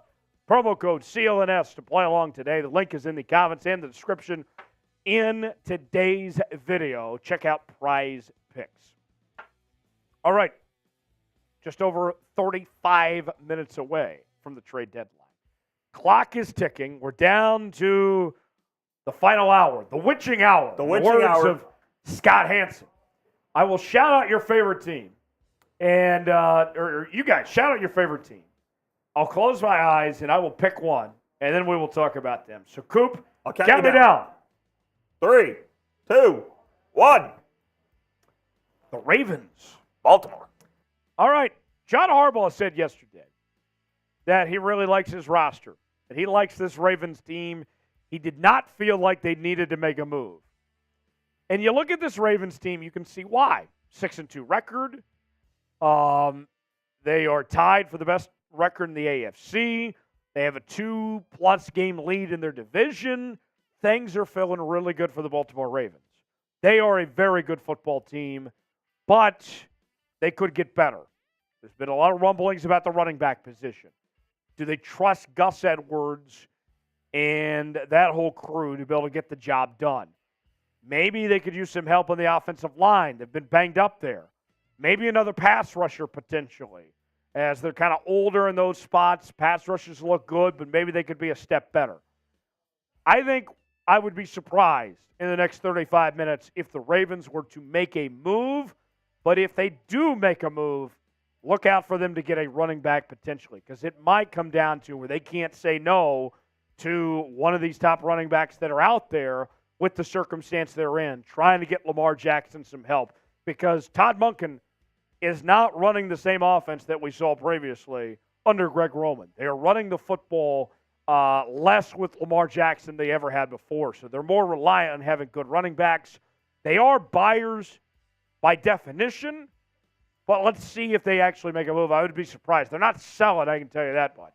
But I would be surprised if they actually make a move here at the deadline here. Coop, that Ravens team, good football team, but they feel pretty good about themselves. They don't feel like they have to make a move. Yeah, I don't think they have to make a move either. They're positioned really well here to make a run in the AFC. Kind of a bounce back here for Lamar Jackson as well. So I really like where the Ravens are sitting at. All right, shout out your favorite team, and we'll play the game again. One more time. Here we go. Close your eyes.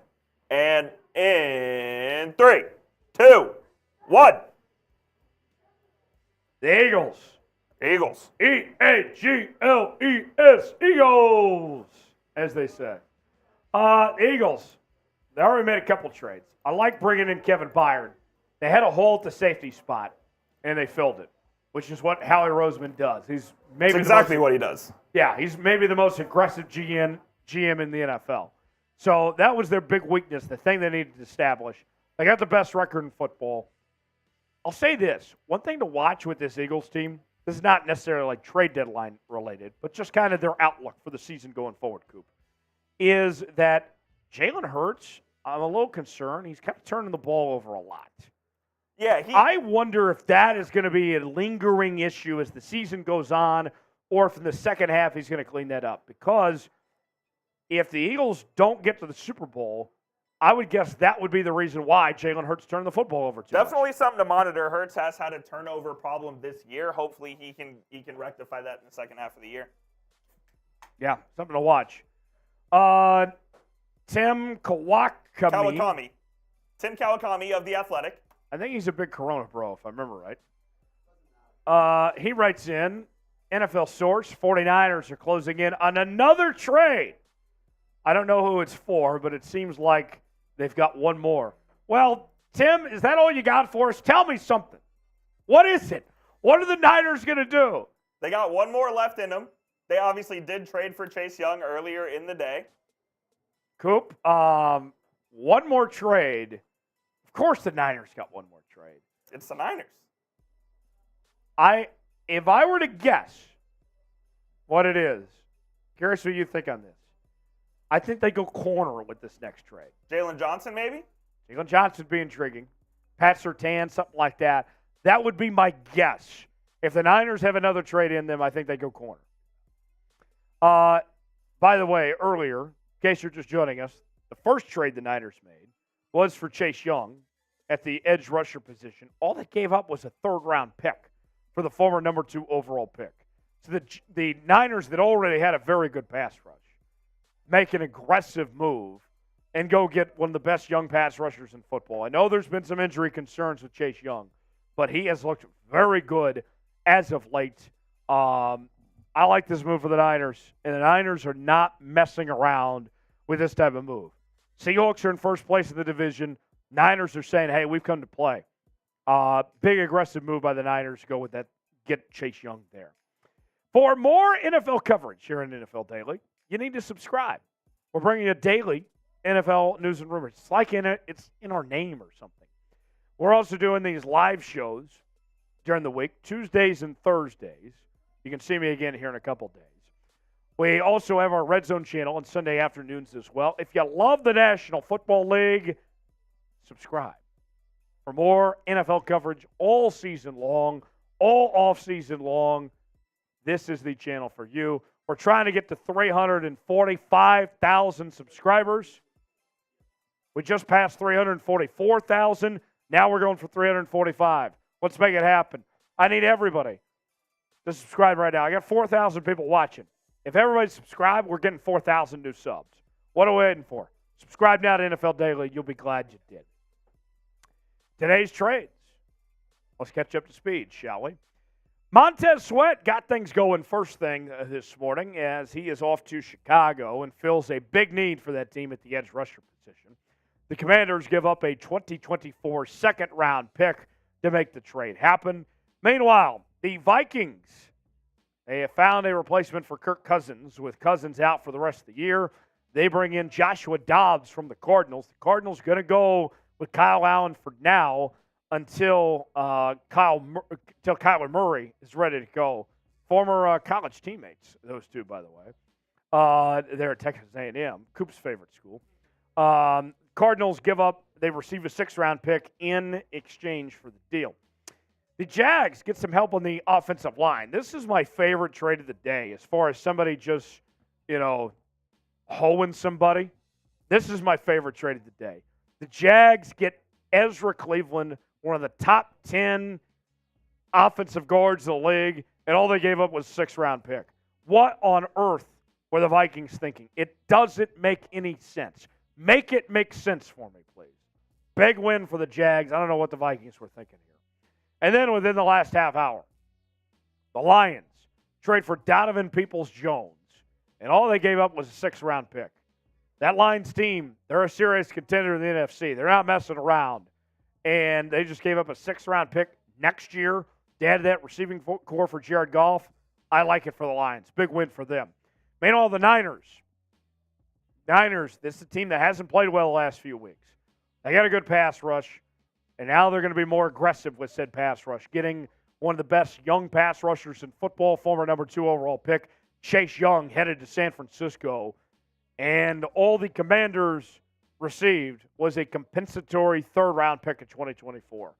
So after spending that number 2 overall pick, at the end of the day, that's what they came away with. Rebuild is on in Washington for sure. Shout out your city. Where are you watching from? We'll shout you out as we get this show continuing. Down to the final half hour, the trade deadline almost here. Shout out your city, and we'll shout you out. I want to see everybody's city in the chat. Here we go. 5, 4, 3, 2, 1, go. And I'm saying your city, not your team. Lewis is in Houston. I got Black Bear in Boise, Idaho. I got Tony in Detroit. I got IDK in Houston. I got Mr. The Play in Toledo. I got Rico in St. Paul, Minnesota. That's Sperry's neck of the woods. I got Braden in Salt Lake. I got Terrell in Detroit. I got Clifford in Bridgeton. I got Colin in Detroit. I got Brady in H-Town. A lot of Houston people. That's Coop's favorite city. I got Follow in Houston. I got Steve in Indiana. I got your mother in Detroit. I got your mom. I got your mom. Sean is in Hawaii. I got Caden in Wichita, Kansas. I got Block in Toronto, and plenty more checking in the chat. On Seahawks, I got Slayton in Houston. I got Robbie in San Diego. The Fun family in Olympia. That sounds fun. Let's see. I got Maurice in Fairbanks. I got AP Ranch in Hamilton, Texas. So there you have it. Some of our viewers checking in as Jack Sperry rejoins me right now. Sperry, while you were gone, Niners got better. You were here for that. I was here for unfortunately, I was here for the Chase Young trade, yes. The Lions adding Donovan Peoples-Jones. Yeah, I saw that. Decent move for the Detroit Lions, in my opinion. Getting a little better. What did the Browns get in return? I wasn't able to 2025 6th-round pick. Guys, we do have a trade alert. Oh! Let's go. Who is it? Green Bay. Rasul Douglas to the Bills. Douglas to Buffalo, adding a corner.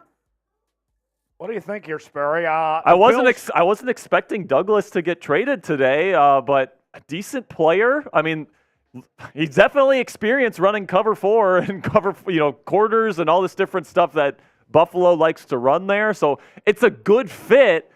I'm just not Rasul Douglas is just an okay corner in my opinion. Not sure it moves the needle that much in my opinion. What do you think, Teach? Bills needed a little bit of help in the secondary. I don't know if this does a ton for them. Moving on, adding Rasul Douglas.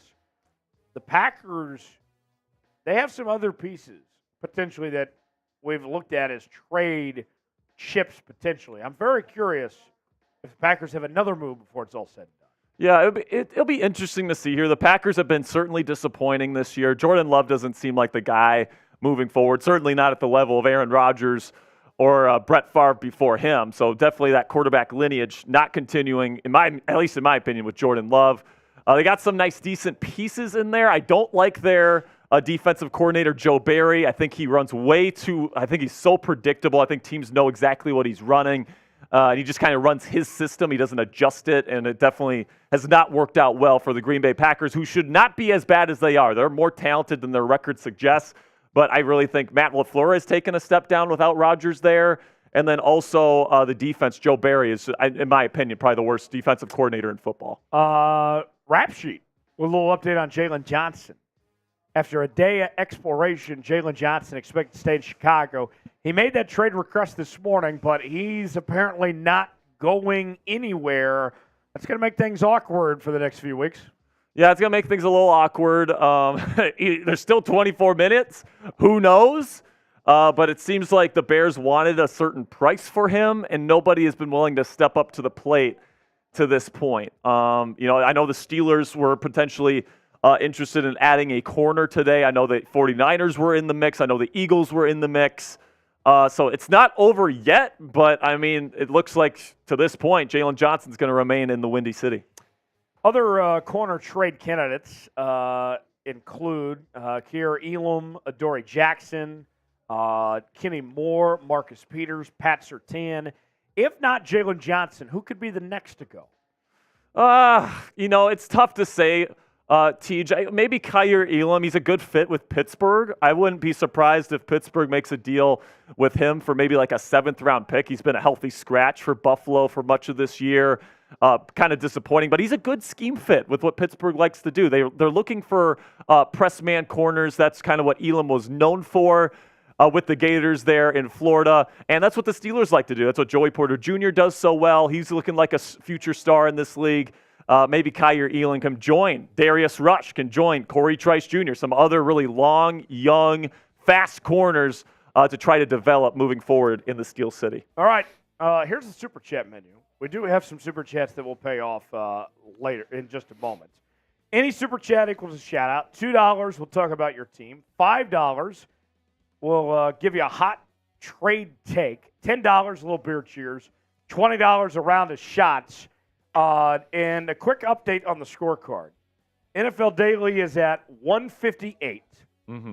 Seahawks is at 98. $2 away from 100 on Seahawks.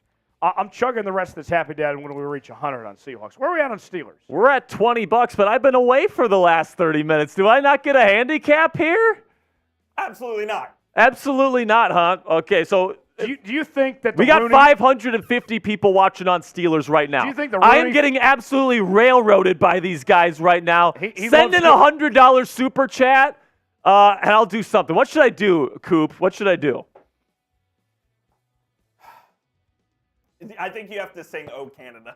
I'll sing the "Oh Canada" song right here on NFL Daily for a $100 super chat. For those of you that don't know, it's about Matt Canada. It's a number one hit. It's a number one hit that we have on Steelers. Here's what I'll do. Seahawks, we're at 98 right now. Another 100 will basically be at 200. When we get to 200, I'll do a boot on Seahawks. If we get to 200, I'll do a boot on Seahawks. So we could divide this up collectively. Doesn't have to be everybody sitting at 100. But if we get to 200, we'll do a boot here on the show. So that's the offer here on the show.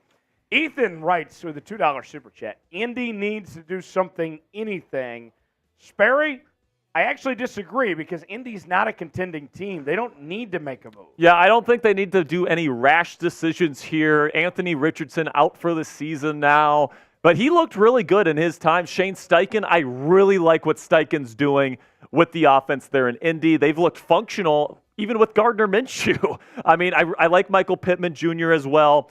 So they've got some nice pieces. I don't think this year is their year. I understand kind of the want to go make a splash move here from a Colts fan, but at the end of the day, you got to make the right decision for your team. You don't want to give up draft capital. You don't want to make any rash decisions. King, Prodigy, think Dallas should trade for Jaylon Johnson. What do you think here, Sperry?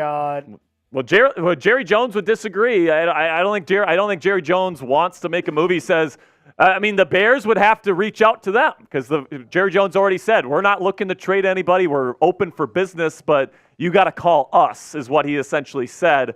So unless Chicago wants to give Jaylon Johnson to Dallas, I really don't see that happening, King. At the end of the day, I think if anything happens, it's going to be either to San Francisco, Philly, or Pittsburgh when it comes to Jaylon Johnson today. Chris writes in, Zach Moss to Baltimore, Kendrick Bourne to Kansas City, D-Hop to Cleveland. I don't think D-Hop's getting moved. I think they're going to hang on to him. Kendrick Bourne is on IR, so he's not getting moved. And then Zach Moss to Baltimore. I think Baltimore's going to hang with what they got at running back. Yeah, it's interesting. There's some reports going out that they were interested in Derrick Henry. But I guess we'll just have to see on that front. I'm not sure if anything's going to get done. In my opinion, D-Hop is somebody that we've talked about on Steelers. You match D-Hop with George Pickens, two of pretty much the same player. I mean, goodness gracious, that could be dangerous in Pittsburgh. I don't think that's going to happen, though. The Amazing World PC, Buxton, North Dakota. I assume that's where the Amazing World PC is at. Appreciate the shout out there. Patrick says Lions need to get active and fix our D-line. We've seen the Lions add a receiver in Peoples-Jones, but D-line, you already got Aiden Hutchinson there. Do they need more? They could add another piece, specifically a defensive end. I could see Brian Burns being an excellent fit with the Detroit Lions. They got a lot of cap space available right now. You could certainly sign a guy like Brian Burns to an extension. Definitely interesting to see what will go on. Oh! Suck it, Teach! We got a $100 super chat, and this one's coming in from Jacob Wezarek. Bang! We'll show you here in just a second, Jacob. Let's go, baby! Do we take the lead? I think we take the lead. 121 now. Where are you guys at? We're at 108. 108. Oh, my goodness. Coop, if we can get Jacob's super chat up here. No. It's there. I swear on my life this is there. Coop, are you blind? We're good. No, I'm something. Let's go, Jacob. Let's go. Bang! And guess who joined Steelers Talk Gold Club, Coop? Guess who just joined Steelers Talk Gold Club? Let's go! Oh. Type Jacob in the chat. Jacob, Jacob, Jacob, Jacob. And you know what that means, Coop? We get to sing an O Canada song here on NFL Daily. We're going to do that later. All right, Jacob, appreciate your $100 super chat, my friend. Let's go, Steelers. So Seahawks fans, we're down by $20 right now. We going to let that happen? Don't let them come back. Come on now. We're down by $20 to Steelers, to this goofy tall guy. Don't let them win. Steelers Nation for life. Let's go. Let's spam me in the chat. We can all get on the same page here together. Spam me in the chat as much as you can. Let's break our chat record. Our chat record of 1,244 was earlier. Can we do better than that right now as we're down to the final 20 minutes? Can we break that record? Coop. Spam me and Sperry shot. I'll say this right now. If we break the chat rate record right now, both TJ and I will eat one of these nasty jelly beans for you guys, all right? Type me in the chat. Let's go. Sperry, shout out everybody spamming me. All right. I see Flawless. I see D'Angelo. I see Fideo. I see Seahawk. I see Wesley. I see Eric. I see Ducky. I see Lucas. I see Jem. I see John Lucas. I see Benjamin. I see Kyle Schlater. I see Andrew. I see David versus Goliath. Steelers versus Seahawks. Let's go. We got John Lyons. We got Ducky Duck. We've got Amy Richardson. We've got Denny Dice. Come on, baby. Break the record right now. Let's go. I'm hungry. I want a jelly bean. Let's go. We got Chase in the chat. Joel, Robert, Ethan, Bob D, John Lyons, Hams, Drankin29, Katon, and King Tone. Keep them coming. Break the record, and we'll do some jelly beans for you guys. Let's go. Let's have some fun. Faster. Get them in. Get them in. Let's go. That's what she said. Teacher, there was... Teacher... Yo, pause. All right. We need to get to 345,000 subscribers before the deadline. I've been told if we do not get to 345 before the deadline, we're shutting off the stream. That's right. We're done.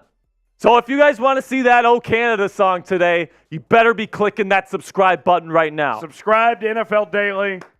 Subscribe to Seahawks Today. Steelers Talk. Let's get to 345 on the channel right now. Not wait a second more. Coop, we just got another 5 on Steelers. We're currently at 121. All right. Trade alert. Rasul Douglas headed to Buffalo. 5th-round pick. The Packers receive a 3rd-round pick in the deal. Sperry, your thoughts? Rasul Douglas, decent player, but I think we're just going to rapid fire here. I like the trade for both sides. 3rd-round pick for Green Bay is a great get there for Green Bay, in my opinion. Definitely will be good. All right, then we get to Detroit here with Donovan Peoples-Jones going to the Browns in exchange for a 2025 6th-round pick.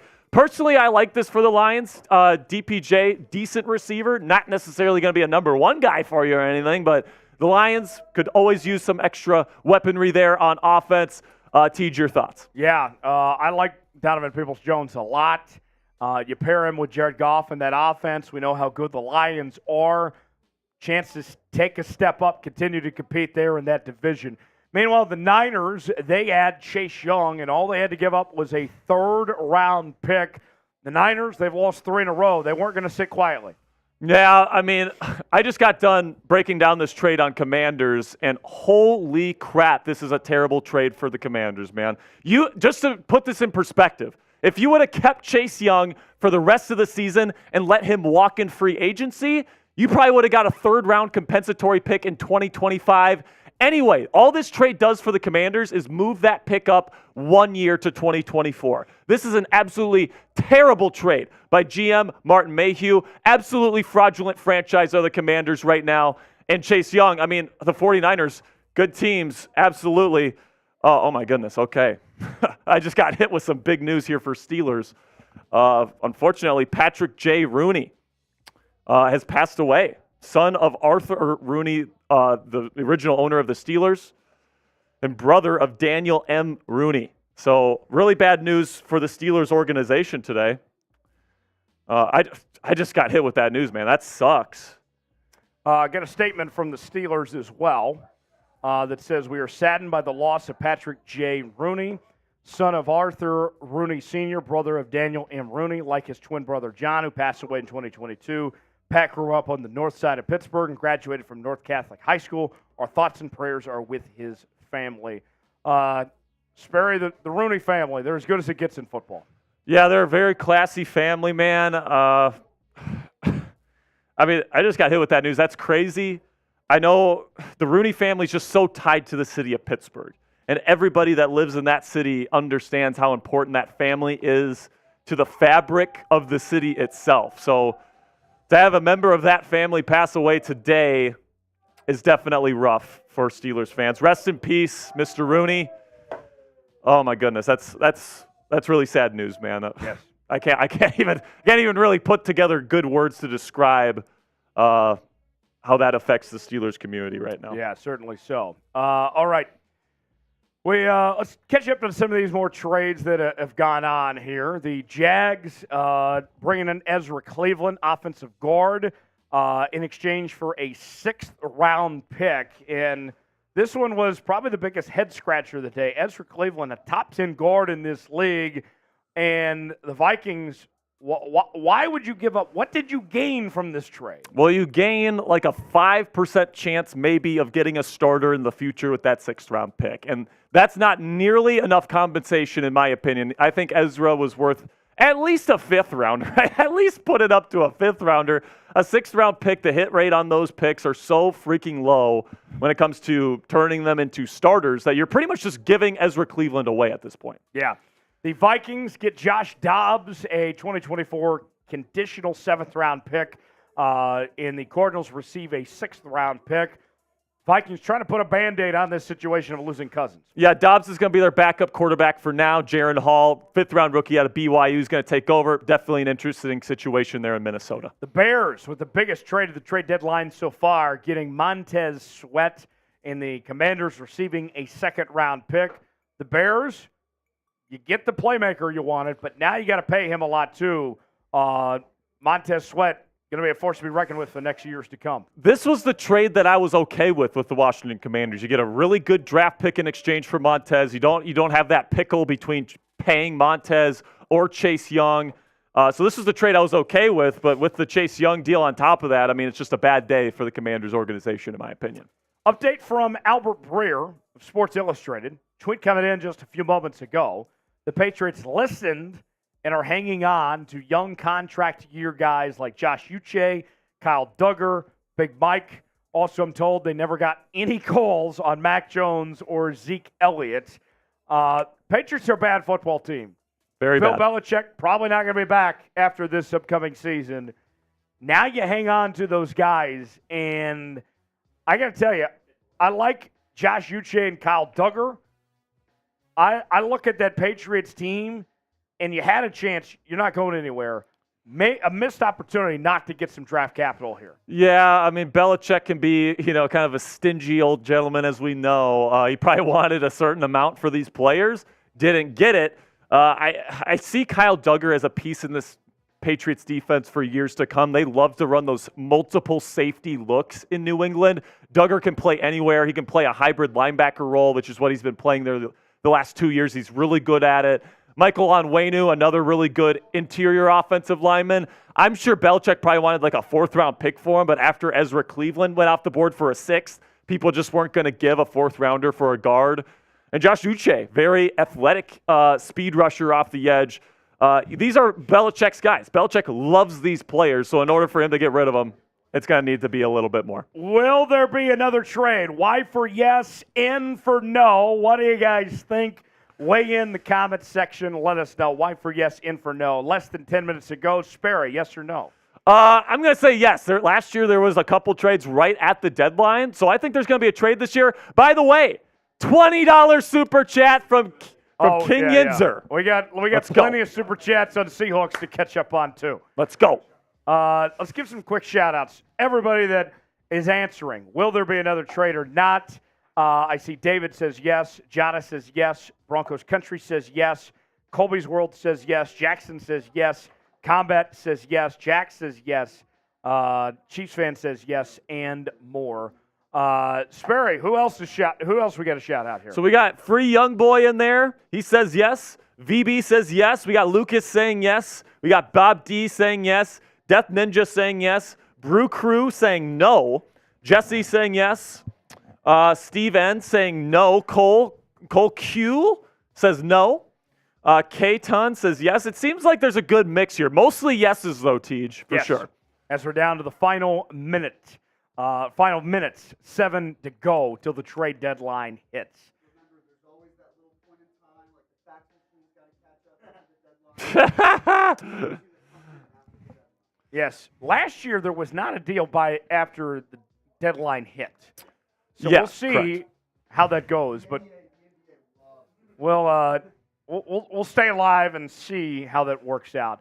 Will there be another trade or not? Y for yes, N for no. Today's show is sponsored by PrizePicks. You can get a $100 deposit match at PrizePicks.com/CLNS. Use the promo code CLNS to play along today. Daily fantasy made easy. Here's how it works. You pick 2 or more players. And on any given prop, you get the choice. Are they going to hit more or less than what's assigned to them, whether it be pass completions, passing yards, receptions, receiving yards, and more? I'm rolling with Dak to have less than 283.5 passing yards. Josh Allen to have less than 270.5 passing yards. If I put $20 down on that, I'm making $60. You can play along at home at PrizePicks.com/CLNS, promo code CLNS to play today. Daily fantasy made easy. A lot of super chats to get through. Let's roll through these real quick. DJ, Houston trading for someone big. Sperry, yes or no? No, I'm not saying that. Dylan, Steelers. Would love Onwenu, Johnson, or Elam. Elam is a possibility. The Bears are saying Chicago's saying they're not trading Johnson, and Patriots aren't trading Onwenu. So maybe Elam. Alan says talk about the Chiefs. Chiefs are still a great football team. I'm not fretting on what happened last week. They're going to be fine. They're going to be fine. That's all I have to say on that. Josh says Bengals. I think they need to go for Hurst or Pitts. Bengals look like they're kind of staying pat. Yeah, I think they're going to stay in pat. They Just really getting like Joe Burrow healthy is a big win for them. Yeah, they've got Chase, they've got Higgins, they've got the guys there that they need. I don't think they need to make a move here. A 50 in a foreign currency, I don't know. We appreciate it. Bang. SEK. South Korea? South Korea. How in the heck did the Niners add Chase Young for a third rounder? As a Seahawks fan, that's pretty darn scary. Yes, Sam? Sweden. $1. Swedish. One Swedish krona is worth 9 cents. Okay, so that's a little bit lower, but that's okay. We appreciate you, Daniel. We appreciate it. Michael with a 9 as a former Boot Hall of Famer. Hey, you're more than welcome. You can get another spot back on. $100 to join the Emerald Club on Seahawks. My opinion matters more. Give me Almond Joy. Screw Butterfingers. Let's not forget Tyler likes Arby's over Taco Time. Of course, that disqualifies him. Jack Sperry, favorite Halloween candy. Go. Twix. Twix is my favorite. Good answer. Michael with a $10 super chat on Seahawks. Personally, I think the Niners trade was better, but it didn't address any of their big needs. Quarterback, O-line, secondary. I think the Hawks trade was worse, but helps address our need for QB pressures. Who's done better so far on trade deadline day, Niners or Seahawks? I think 49ers. I mean, you get Chase Young for a third-round pick. I mean, that's an absolutely incredible deal. I think the Commanders probably should have got at least a second-rounder. John Lynch just absolutely fleeced him on that one. All right, I owe a lot of shots ahead, so let's get this going. First one, Puerto Rico not letting the stupid Steelers win this. Go Hawks. Agreed. You hear that, Steelers fans? They're calling you stupid. Get those super chats in and let's win this. Also said go Hawks. Go Hawks indeed. Keep it going.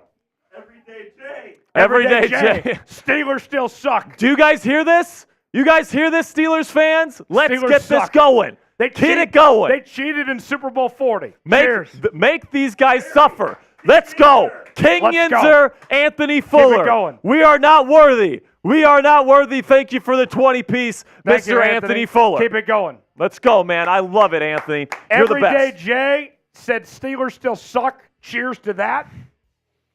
Goodness gracious, And then man. Michael Hyde said, go Hawks. Steelers suck. I'll take another of that. Michael Hyde, cheers to you. By the way, Coop, we do have a $2 super chat on Steelers from What's our numbers at right now? Maine is at 172. Steelers is at 149. And the Seahawks are winning at 208. I owe a boot. We'll do that at the end of the show. All right, 2 minutes. We are shutting down the stream if we do not get to 345,000 subscribers. We are currently at 344,165. Sperry, I would hate to have to shut this down before the deadline. Me too, man. Let's get this going right now. Click that subscribe button if you want us to stay live for even longer past the deadline. Let's get this done, people. Let's go. Sub. Now we go to Mike Kleiss, who covers the Denver Broncos. He said this, despite receiving offers for a few key players, Broncos are expected to stand pat with no trade deadline, according to the source. Team confident in its group of players. Mike, if the Chiefs would have won Sunday, I feel like today would have gone totally different for Denver. I mean, it's definitely possible, but Sean Payton, their head coach, has said in the past that he likes the players that they have on the roster. He has definitely shown confidence in this group, especially in guys like Patrick Surtain, who I didn't really think was a realistic possibility anyway. So I really like what I'm seeing. Obviously, on Sunday, you get a huge upset versus the Chiefs. Overall, though, this season has definitely lost. Hopefully, in year 2 for Broncos fans, Sean Payton can get things going. Final minute, make a wish. Let's go. Will there be Come on, will there be a trade? trade at the last second? Y for yes, N for no. By the way, for everyone watching the Steelers chat, there's currently some trolls in there saying the Steelers just traded for Jaylon Johnson. That's not true. It's not true. Mark okay? Sanchez says we didn't get to his super chat. Mark, I got to you, Mark. Mark, I'll take a shot anyway, whatever it may be. Mark, you know I'm drinking for you. You know you're a real one. I got you, Mark. Steelers fans, Cheers. we're currently losing our super chat battle. We cannot here lose. Here it is, Mark. I will not sit by and let the Steelers win this either. Let's go, Mark Sanchez. And then Michael Hyde. Michael Hyde. Go Hawks. Down to the wire. Here we go. Will there be another trade at the final seconds? Are we ready? Here we go. Let's start at 10. 10, 9, 8, 7, 6, 5, 4, 3, 2, 1. Happy New Year! It's done. It's over. Any trades? It's over. trades. It doesn't seem like there's Let's any see. trades. Give it a sec see. here. Let the fax machine refresh. We'll see what happens. All right. Still nothing. Oh, there is a move. There's a move. Oh. Who is it? Wait, just kidding. Oh, I got Wow. Coop. You got me all I got excited Spam- here, man. Spam F Coop in the chat. F Coop, F Coop, F Coop, F Coop, F Coop, F Coop, F Coop, F Coop, F Coop, F Coop, I love F the hate. Coop, Man, F I love the Coop. hate. He loves the hate, man. We still 0-0 Canada, by the way, Coop. We'll do that at the very end. We'll do that in the boot at the very end of the show. Sounds good. Sounds good, my friend. So if you're a Steelers fan watching this, we haven't forgot about your O Canada. It is coming. But come on, every $20 we get, we'll do an O Canada. Let's go. Ian Rappaport, no more trades. No more trades, according to Ian Rappaport. So that's going to do it for today's trade deadline, Mr. Teager. Let us know who is the biggest winner from Who the won? NFL trade deadline. Winners and losers. Coming up shortly. We will do a segment on this in just a moment with reaction to all that went down today. But let's get our initial reaction and thoughts as you guys weigh in the comment section. Biggest winner from the NFL trade deadline. For me, it's two teams specifically, Sperry. The San Francisco 49ers, the Jacksonville Jaguars. Yeah, I was going to say exactly those two teams. The 49ers get Chase Young, a guy that's 24 years old, top 5 in pressures in the National Football League right now for a third-round pick, a conditional third-round pick, man. Like, I don't understand that move by the Commanders. They're probably one of my biggest losers today. But then Jacksonville got a top 10 guard for a 6th-round pick. I mean, goodness gracious, that's an incredible, incredible move by the Jacksonville Jaguars. All right, who is the biggest winner from the trade deadline? Checking in on the chat here. I'm seeing Jags, Niners. I saw a Bronco answer in there. What? Bronco didn't do anything. Let's see. What else we got in here? Space says Washington was a loser. Washington was a big loser today. Yeah, I mean, as somebody that covers that team here at Chat Sports, you know, talk about Chase Young rumors, Montez Sweat rumors for the last, 7 months now, even going back to the offseason. We thought one of them might get dealt before the draft. And it was always an or conversation, right? It was Chase Young or Montez Sweat, right? I never really saw it that I really didn't see the Commanders trading both of them. But that's what they did. They're embracing the rebuild right now. I think the compensation for Chase Young is not even close to what it should have been in order to get rid of him, because you could have just kept him on your team for the rest of the season. And then if he leaves in free agency, you're getting a 3rd-round compensatory pick anyway. So why are you letting him go now when you're trying to make the playoffs? It just doesn't make sense for the Commanders. They're a big-time loser, in my opinion. All right. Yes, Sam. Yep. Okay. Yep. Okay. Yep. Yep. Okay. Yeah. Yeah, that sounds good to me. Sounds good to me, man. Maybe Patriots too, Sam? I don't know. Yeah, okay. All right, all good. F me, I guess. Closing time. All right, got a $5 super chat from Big Bo. Says, as a Niners fan, F the Sea Chickens. Go Boo. Steelers. Let's go. Boo. Can we count that towards my total? Let's count that towards my total. All right. So what is Steelers at? We're at 155 with that super chat. Seahawks were at 208. And then Maine is at 179. Oh, my goodness. It's Wait, Yeah. what Yinzer in the chat right now is going to be a Steelers talk legend and put a 50-piece in here? Coop loves a three-way. We are down to the wire. Who is going to come out on top? Seahawks fans, can you push us over the finish line? We can't be losing to the Steelers channel today. We're up right now, but we need to run up the score. We need to make sure we win this. Steelers fans, we need to get this thing going right now. I want to slap this guy so bad with a plate right now. Here's the deal. I don't think we got tortillas. I think we got plates. If the winner of this, in case you're just joining us, whoever wins the Super Chat battle gets to slap the other one with a tortilla. I want to slap Sperry so bad with this tortilla. Come on, Steelers fans. I need you right now. Help a fellow Yinzer out. Let's go.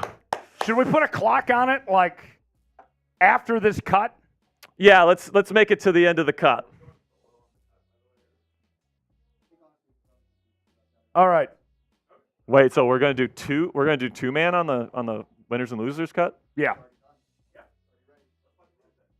Okay. Okay. The kids say. Yep. Cool. All right. So here's the plan. We have one more segment to go. After the segment's over with, we will cut it off and we will determine a winner of this Super Chat battle between Seahawks and Steelers. If you're a Steelers fan in there right now, help a brother out. Help a fellow Yinzer out. Get those super chats in. Let's go. Seahawks is at 208. What's Steelers at? We're at 155. So All right now we're just over $50 away from taking over first place. That is the challenge. Seahawks, can we have the lead? Can we hang on to it through the end of this next segment? Biggest loser from the trade deadline. Weigh in that comment section. We'll do this segment. Then we'll come back and we'll pay off the old Canada song. We'll do a boot. By the way, Coop, we missed a couple of Steelers super chats.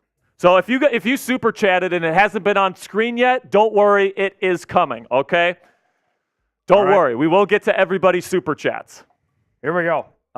When Coop gives me the go-ahead, then we'll start the segment. But let's go ahead and give some shout-outs. Let's see who people think is the biggest loser. I see Cowboys in there. I don't really think that they're a loser, and I don't think they're a winner. They just kind of did nothing here at the trade deadline. Yeah. And the Cowboys are a good team. Yeah, Cowboys are a decent team. Are they a playoff Super Bowl contender? I would argue no. Oliver says the Rams were the biggest loser of the trade deadline. The Rams, that's a team that this is kind of the last hoorah, the last go-round. The Rams probably should have made a move. Well, I think the Rams feel like next year they're hoping that some of these young players that they got on defense, the defense is actually not as bad as I expected going into the year. They could potentially bring everybody back. Stafford, Donald, everybody. Sam. Quiet deadline this year. 12 deals on trade deadline last year. Okay.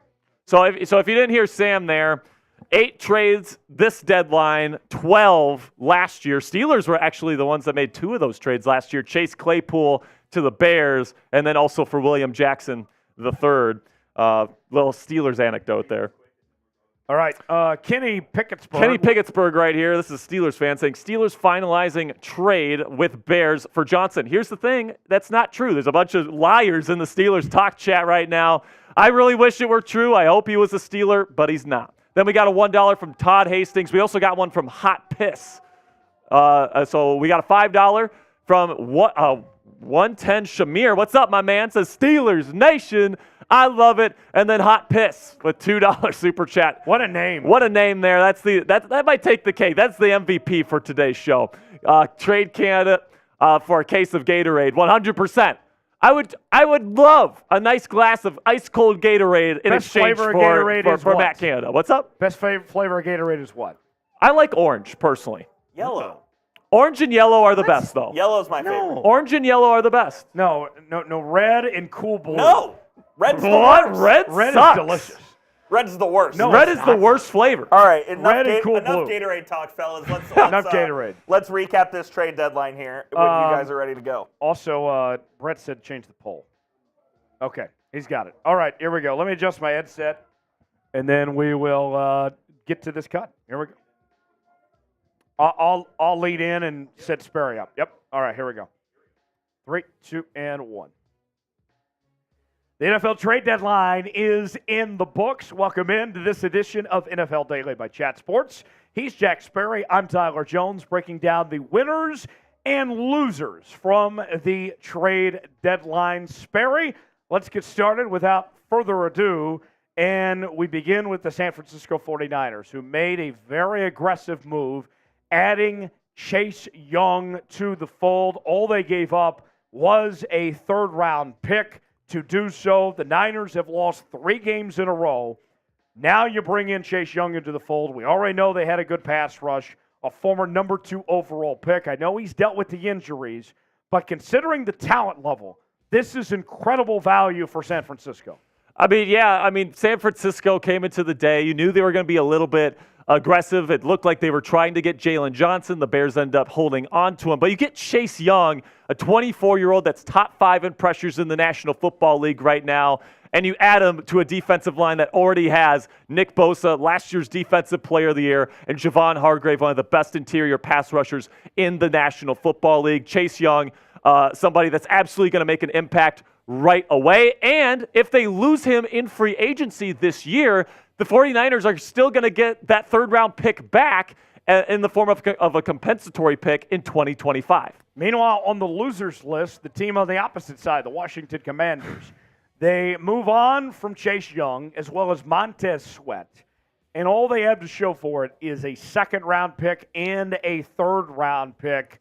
Sperry, not a great day to be a Commander fan. No, it's not. I mean, you start the day pretty good, right? The Montez Sweat trade, I was completely on board with, right? It's really tough to pay both Montez Sweat and Chase Young. You're already paying Jonathan Allen and Daron Payne to big-time contracts. It just wasn't feasible. And you get a really good draft pick in exchange for Sweat services, a second-round pick that's probably going to be maybe a top 5 pick in the second round.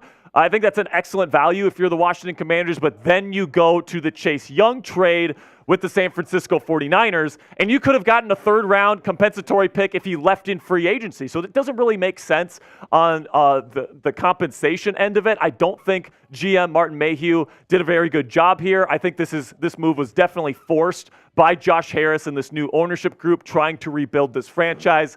And as a result, it's just the same old Commanders stuff going on there in the nation's capital. Our pinned comment today, who was the biggest loser from the NFL trade deadline? We think it's the Commanders. What say you?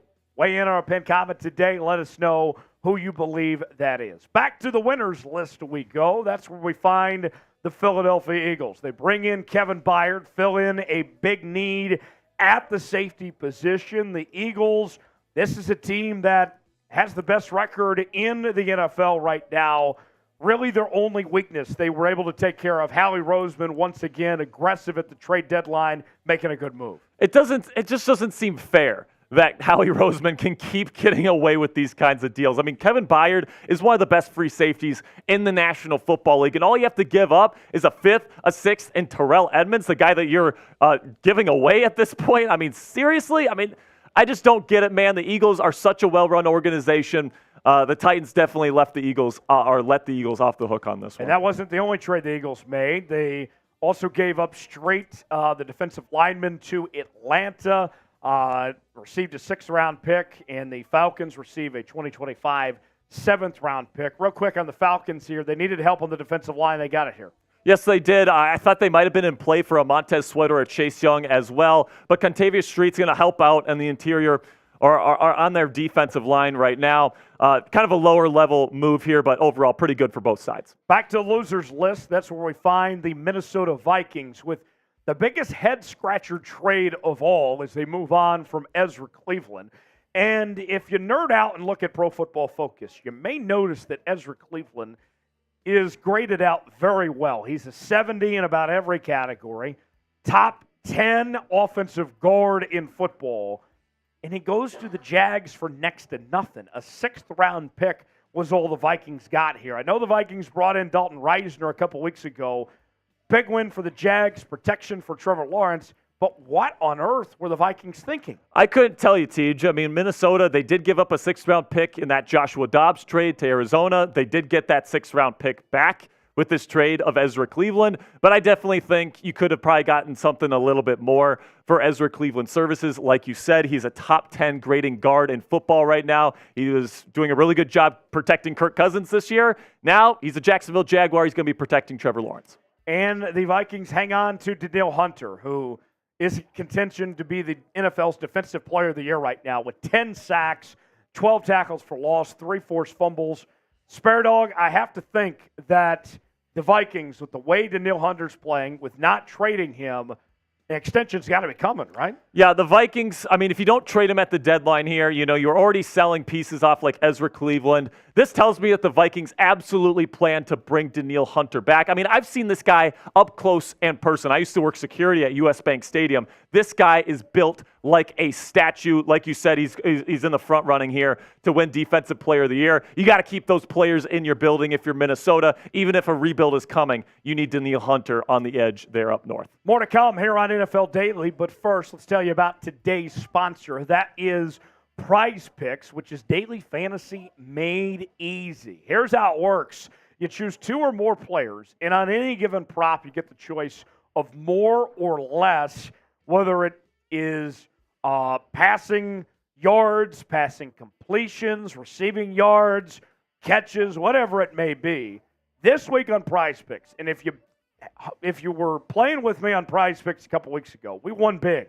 We're going to win big again this week, folks. I'm putting $20 down to win $60 on Dak to have less than his given passing yard amount. Same with Josh Allen as well, with less than 270.5. Play along with PrizePicks. PrizePicks.com/CLNS. Use the promo code CLNS and get a $100 deposit match. The link is in the comments and the description of today's video. PrizePicks.com/CLNS. Another trade winner, Donovan Peoples-Jones, is off to Detroit, where he gets freed from a Cleveland Browns offense where he had disappeared. Now goes to this Detroit team that is in contention, one of the better teams in the NFC. The Lions didn't have to give up a ton for him, and we know how explosive that offense is. Jared Goff's been playing some really good football.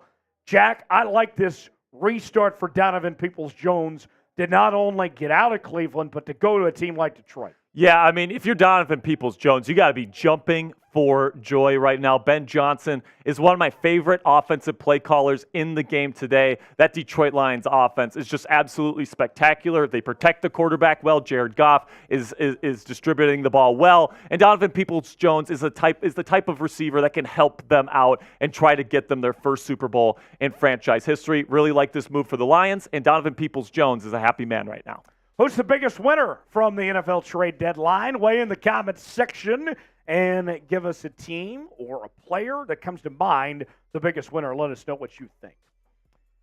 Back to the losers list, Jaylon Johnson. We began the day on Tuesday with a trade request from Jaylon Johnson wanting out of Chicago, did not want to be a member of the Bears anymore. Instead, he's still a member of the Bears. And now we head into the second half of 2023. Jaylon Johnson having a career season, the best year of his career so far.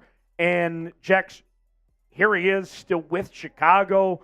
Going to be a little awkward here the next few weeks. Yeah, the Chicago Bears were actually more buyers than sellers this year at the trade deadline. They add Montez Sweat. They keep Jaylon Johnson. They shopped him around. It looked like they wanted a second-round pick. Nobody was willing to take the bait there. But Jaylon Johnson, top 10 graded corner in the National Football League right now. He's having a career year. He's still really young. He's looking like a cornerstone of that Bears defense moving forward, and that's exactly what he should be. Good job by Ryan Poles to not give him up for anything less than he's worth. Folks, I want to make sure you subscribe to NFL Daily by Chat Sports as we're covering the National Football League each and every day with the latest news and rumors, trades, draft, free agency, and more. We are live for the trade deadline. We'll be live again for our live edition of NFL Daily on Tuesday, Red Zone Channel on Sunday. Sperry, if you are a football head, if you love the National Football League, this is the channel for you. 100%, man. We got daily NFL content right here on the channel. So if you want the latest news and rumors here around the National Football League, do me a favor, click that subscribe button right now. And last on the winners list, the Jacksonville Jaguars. We told you earlier we really liked that trade for Ezra Cleveland, not giving up a ton. And with Trevor Lawrence and that team, here they are. They're still, without a doubt, the team to beat in the AFC South. You get him a little more protection. I know the season didn't start off the way they would have liked, but the Jags are a talented football team. They're capable of putting it together and being right up there with the best in the AFC. Absolutely. You know, my Steelers just played the Jacksonville Jaguars last week. And, you know, the Jags didn't play their best game. Trevor Lawrence had a really bad pick in the red zone, all these different things. But the Jags seem to just find ways to win football games. And, you know, I think the Jags might be just a little bit overrated right now because the offensive line as a whole has struggled. But listen, good teams find a way to win ball games. That's what Jacksonville is doing right now. And they just added a top 10 guard in football to their lineup for a 6th-round pick. That's an excellent move. The Jaguars are better today than they were yesterday. Last on the losers list, the Denver Broncos. Now, they did just beat the Chiefs a couple days ago. That might be some new life for that Broncos team. They didn't sell like many people expected them to, but Sperry, they didn't buy either. They kind of just stood pat. What are the Broncos doing? I don't know. The best answer that I have for you, Tej, is that Sean Payton really does like the pieces that he has there in Denver right now. Given the way this season has started, I don't know why you would be thinking that personally. Now, I'm not in that building. I don't know as much about this team as Sean Payton does, the head coach. But it definitely seems like there were some pieces here that you could have moved, especially guys on one-year contracts that might not be signing back with you, that you could have gotten some trade capital for. You're not going to be making the playoffs this year, at least in my opinion. Now, maybe Denver thinks that they're still in the playoff hunt, and that's what they're thinking right now. But definitely a loser, in my opinion. I would have tried to get something for some of these one-year contracts that they got on their roster. Sperry doesn't think they're a playoff team. I say hell no on the Broncos as a playoff team. You kidding me? What do you say? Let us know in the comment section. Y for yes, N for no. Let producer Sam know that you don't think the Broncos are going to be a playoff team. And, folks, we will see you next time right here on NFL Daily. He's Jack Sperry. I'm Tyler Jones. Have a great rest of your day. Thanks for joining us here for our trade deadline coverage. All right. Neither do I. Okay. Well, so you don't have to worry about spamming F Sam this time. Yeah. All right, Sperry, I believe we need to give the people in O Canada. All right, I agree. Is your mic on, my friend? My mic's on. Do you know it, Tej? I do know it. We need to get a boot ready, and we also need a tortilla as well. Well, I don't think we have tortillas. I think we have plates, Okay. which hurt more, okay? So if somebody can get a boot and a plate. If somebody can get a boot and a plate, and then Sperry will sing, and then we'll take care of the other Executive things. producer Sam is taking care of you. All right. Maintenance people. So I'm going to sing this on the spot. I'll say this before we start. Let the Steelers Nation know. Is that what you guys call yourself? Yep, Steelers Nation. I was on the F Canada train before anybody else. I thought he sucked at LSU. He did. He's been bad everywhere. Despite Maryland, beating Texas LSU, twice. Pittsburgh, everywhere. I couldn't believe that he got another OC job after that debacle at LSU. He failed upwards. He got the OC job of one of the most storied franchises in this league, and he hasn't put up a single 400 yards. As Coop likes to say, he sucks. All right. Here we go. Ready? Oh, Canada, you dumb and stupid man. All know you suck except for Mike Tomlin. With burning hearts we see you suck, calling jet sweeps 1, 2, 3. From far and wide, oh Canada, we share our hate for thee. F-U-C-K, Canada! Let's go. Steelers Talk fans know that song well. Matt Canada is the worst offensive coordinator in the National Football League. I don't care what anybody says. Steelers need to replace him. Unfortunately, they're going to keep him for the rest of this year, Teej. It's just I don't understand it, man. So really appreciate that $100 super chat that allowed us to sing it. All right, we got a boot right here for Mr. Teeger. All right. Do we have the tortilla or the plate, whatever that is? Yeah, go get a paper plate, Smitty. Okay, vote in our new live poll on our NFL Daily channel. Will the Broncos make the playoffs? Y for yes, in for no. Sperry and I, producer Sam, say no. Coop, what's your vote? No. Coop says no. We're all in agreement saying no. Complete fluke last week. Complete fluke. I mean, I'm sorry if I'm offending any Broncos fans in the chat right now. It's not going to happen for you this year, man. Okay. Yeah, that works. Yeah, that works. So let's cut it off right now. What is the final number on Steelers? It's 150. We didn't get any super chats.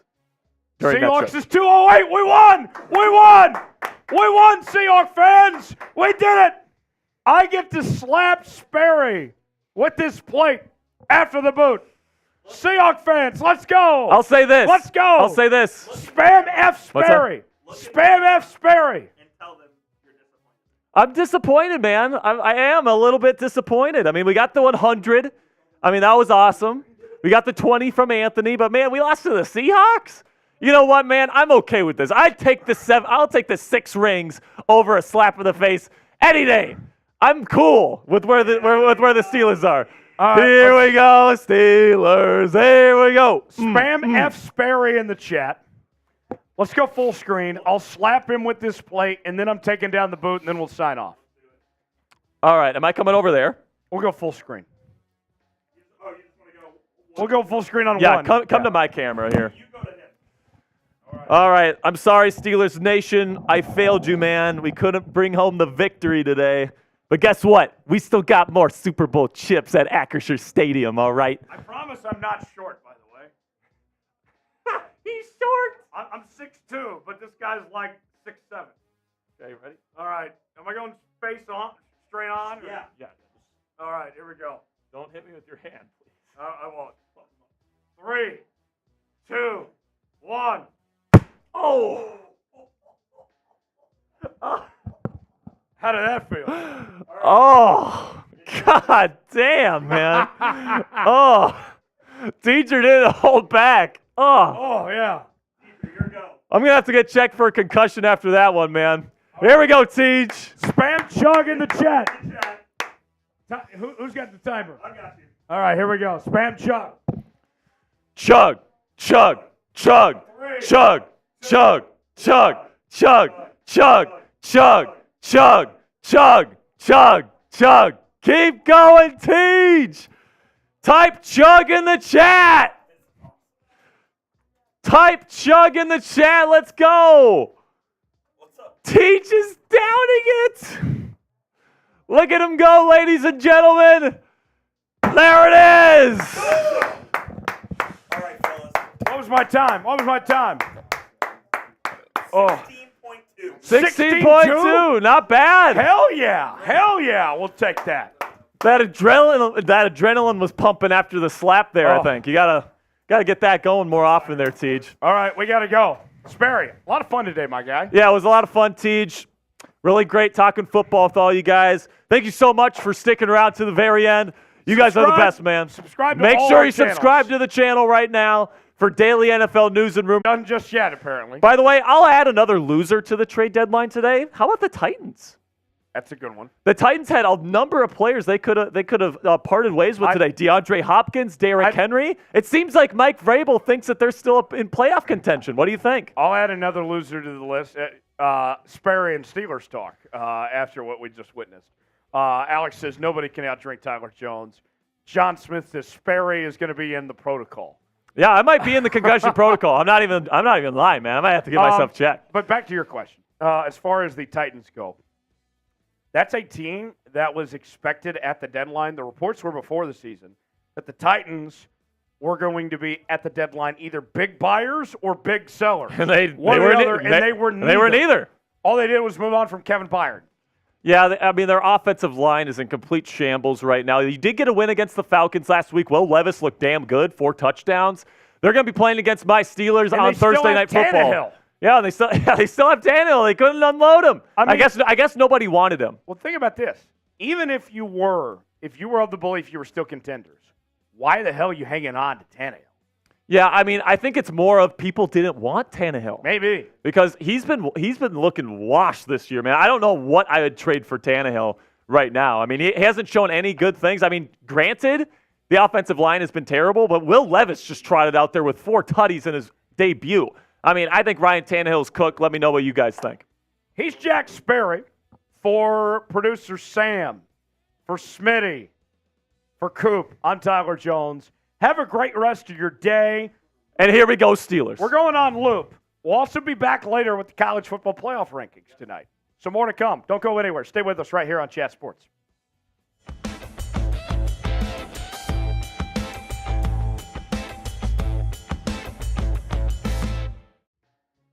The NFL trade deadline is in the books. Welcome in to this edition of NFL Daily by Chat Sports. He's Jack Sperry. I'm Tyler Jones, breaking down the winners and losers from the trade deadline. Sperry, let's get started without further ado.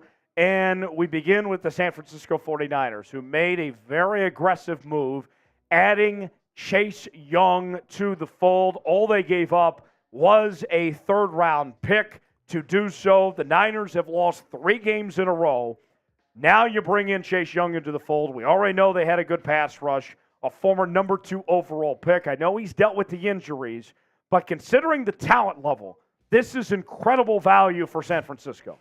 I mean, San Francisco came into the day. You knew they were going to be a little bit aggressive. It looked like they were trying to get Jaylon Johnson. The Bears ended up holding on to him. But you get Chase Young, a 24-year-old that's top 5 in pressures in the National Football League right now, and you add him to a defensive line that already has Nick Bosa, last year's Defensive Player of the Year, and Javon Hargrave, one of the best interior pass rushers in the National Football League. Chase Young, somebody that's absolutely going to make an impact right away. And if they lose him in free agency this year, the 49ers are still going to get that third-round pick back in the form of a compensatory pick in 2025. Meanwhile, on the losers list, the team on the opposite side, the Washington Commanders, they move on from Chase Young as well as Montez Sweat, and all they have to show for it is a second-round pick and a third-round pick. Sperry, not a great day to be a Commander fan. No, it's not. I mean, you start the day pretty good, right? The Montez Sweat trade, I was completely on board with, right? It's really tough to pay both Montez Sweat and Chase Young. You're already paying Jonathan Allen and Daron Payne to big-time contracts. It just wasn't feasible. And you get a really good draft pick in exchange for Sweat services, a second-round pick that's probably going to be maybe a top 5 pick in the second round. I think that's an excellent value if you're the Washington Commanders, but then you go to the Chase Young trade with the San Francisco 49ers, and you could have gotten a third-round compensatory pick if he left in free agency. So it doesn't really make sense on the compensation end of it. I don't think GM Martin Mayhew did a very good job here. I think this move was definitely forced by Josh Harris and this new ownership group trying to rebuild this franchise. And as a result, it's just the same old Commanders stuff going on there in the nation's capital. Our pinned comment today, who was the biggest loser from the NFL trade deadline? We think it's the Commanders. What say you? Weigh in on our pinned comment today. Let us know who you believe that is. Back to the winners list we go. That's where we find the Philadelphia Eagles. They bring in Kevin Byard, fill in a big need at the safety position. The Eagles, this is a team that has the best record in the NFL right now. Really their only weakness they were able to take care of. Howie Roseman, once again, aggressive at the trade deadline, making a good move. It just doesn't seem fair that Howie Roseman can keep getting away with these kinds of deals. I mean, Kevin Byard is one of the best free safeties in the National Football League, and all you have to give up is a 5th, a 6th, and Terrell Edmonds, the guy that you're giving away at this point. I mean, seriously? I mean, I just don't get it, man. The Eagles are such a well-run organization. The Titans definitely let the Eagles off the hook on this one. And that wasn't the only trade the Eagles made. They also gave up straight the defensive lineman to Atlanta, received a 6th-round pick, and the Falcons receive a 2025 7th-round pick. Real quick on the Falcons here, they needed help on the defensive line. They got it here. Yes, they did. I thought they might have been in play for a Montez Sweat or a Chase Young as well, but Contavious Street's going to help out in the interior are on their defensive line right now. Kind of a lower level move here, but overall pretty good for both sides. Back to the losers list. That's where we find the Minnesota Vikings with the biggest head-scratcher trade of all as they move on from Ezra Cleveland. And if you nerd out and look at Pro Football Focus, you may notice that Ezra Cleveland is graded out very well. He's a 70 in about every category, top 10 offensive guard in football, and he goes to the Jags for next to nothing. A sixth-round pick was all the Vikings got here. I know the Vikings brought in Dalton Reisner a couple weeks ago. Big win for the Jags, protection for Trevor Lawrence. But what on earth were the Vikings thinking? I couldn't tell you, Tej. I mean, Minnesota, they did give up a sixth-round pick in that Joshua Dobbs trade to Arizona. They did get that sixth-round pick back with this trade of Ezra Cleveland. But I definitely think you could have probably gotten something a little bit more for Ezra Cleveland's services. Like you said, he's a top 10 grading guard in football right now. He was doing a really good job protecting Kirk Cousins this year. Now he's a Jacksonville Jaguar. He's going to be protecting Trevor Lawrence. And the Vikings hang on to Danielle Hunter, who is contention to be the NFL's Defensive Player of the Year right now with 10 sacks, 12 tackles for loss, 3 forced fumbles.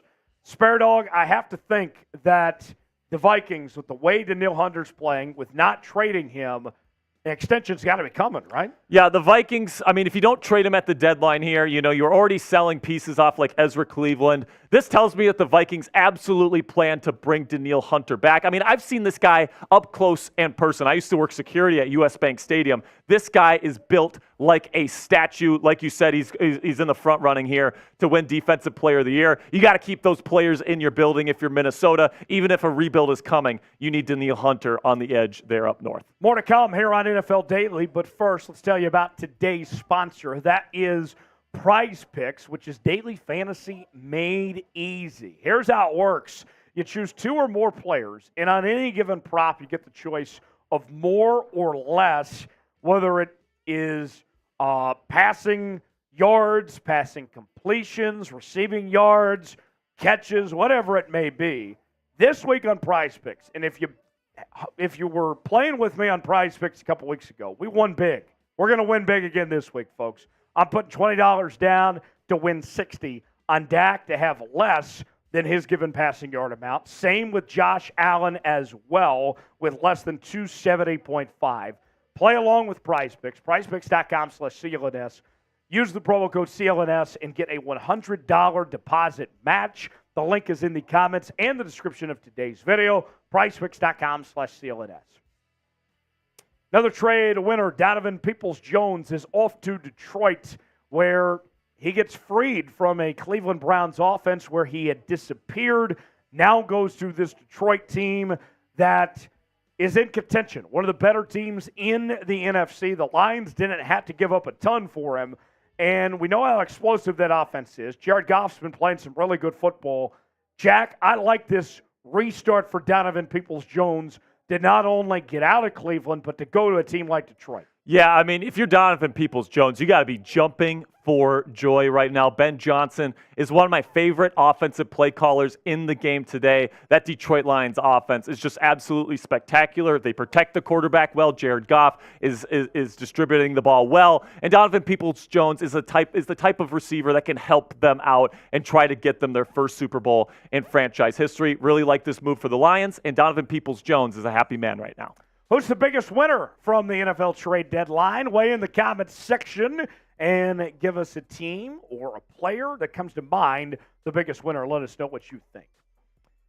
Back to the losers list, Jaylon Johnson. We began the day on Tuesday with a trade request from Jaylon Johnson wanting out of Chicago, did not want to be a member of the Bears anymore. Instead, he's still a member of the Bears. And now we head into the second half of 2023. Jaylon Johnson having a career season, the best year of his career so far. And Jax, here he is still with Chicago. Going to be a little awkward here the next few weeks. Yeah, the Chicago Bears were actually more buyers than sellers this year at the trade deadline. They add Montez Sweat. They keep Jaylon Johnson. They shopped him around. It looked like they wanted a second-round pick. Nobody was willing to take the bait there. But Jaylon Johnson, top 10 graded corner in the National Football League right now. He's having a career year. He's still really young. He's looking like a cornerstone of that Bears defense moving forward, and that's exactly what he should be. Good job by Ryan Poles to not give him up for anything less than he's worth.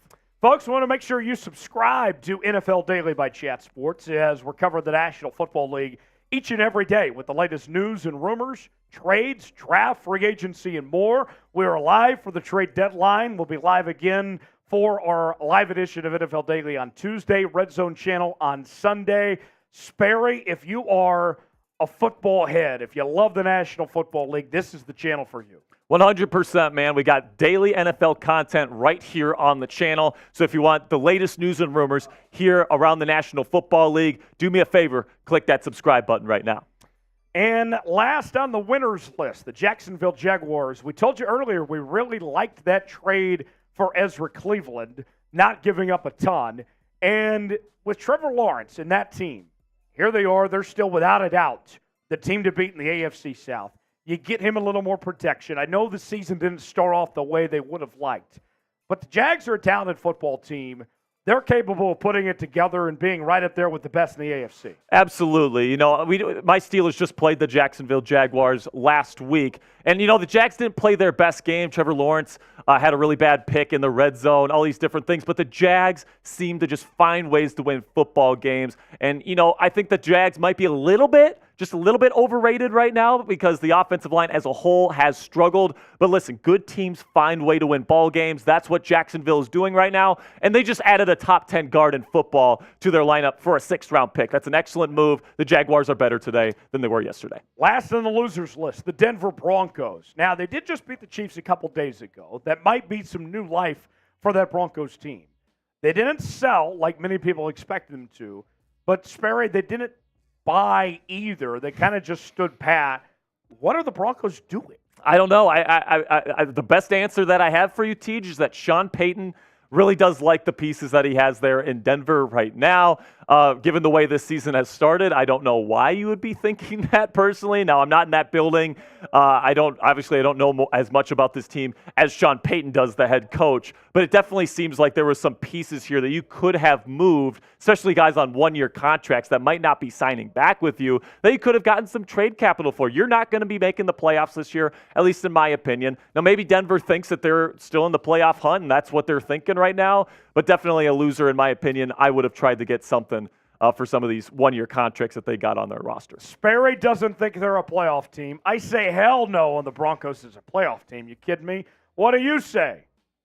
Let us know in the comment section. Y for yes, N for no.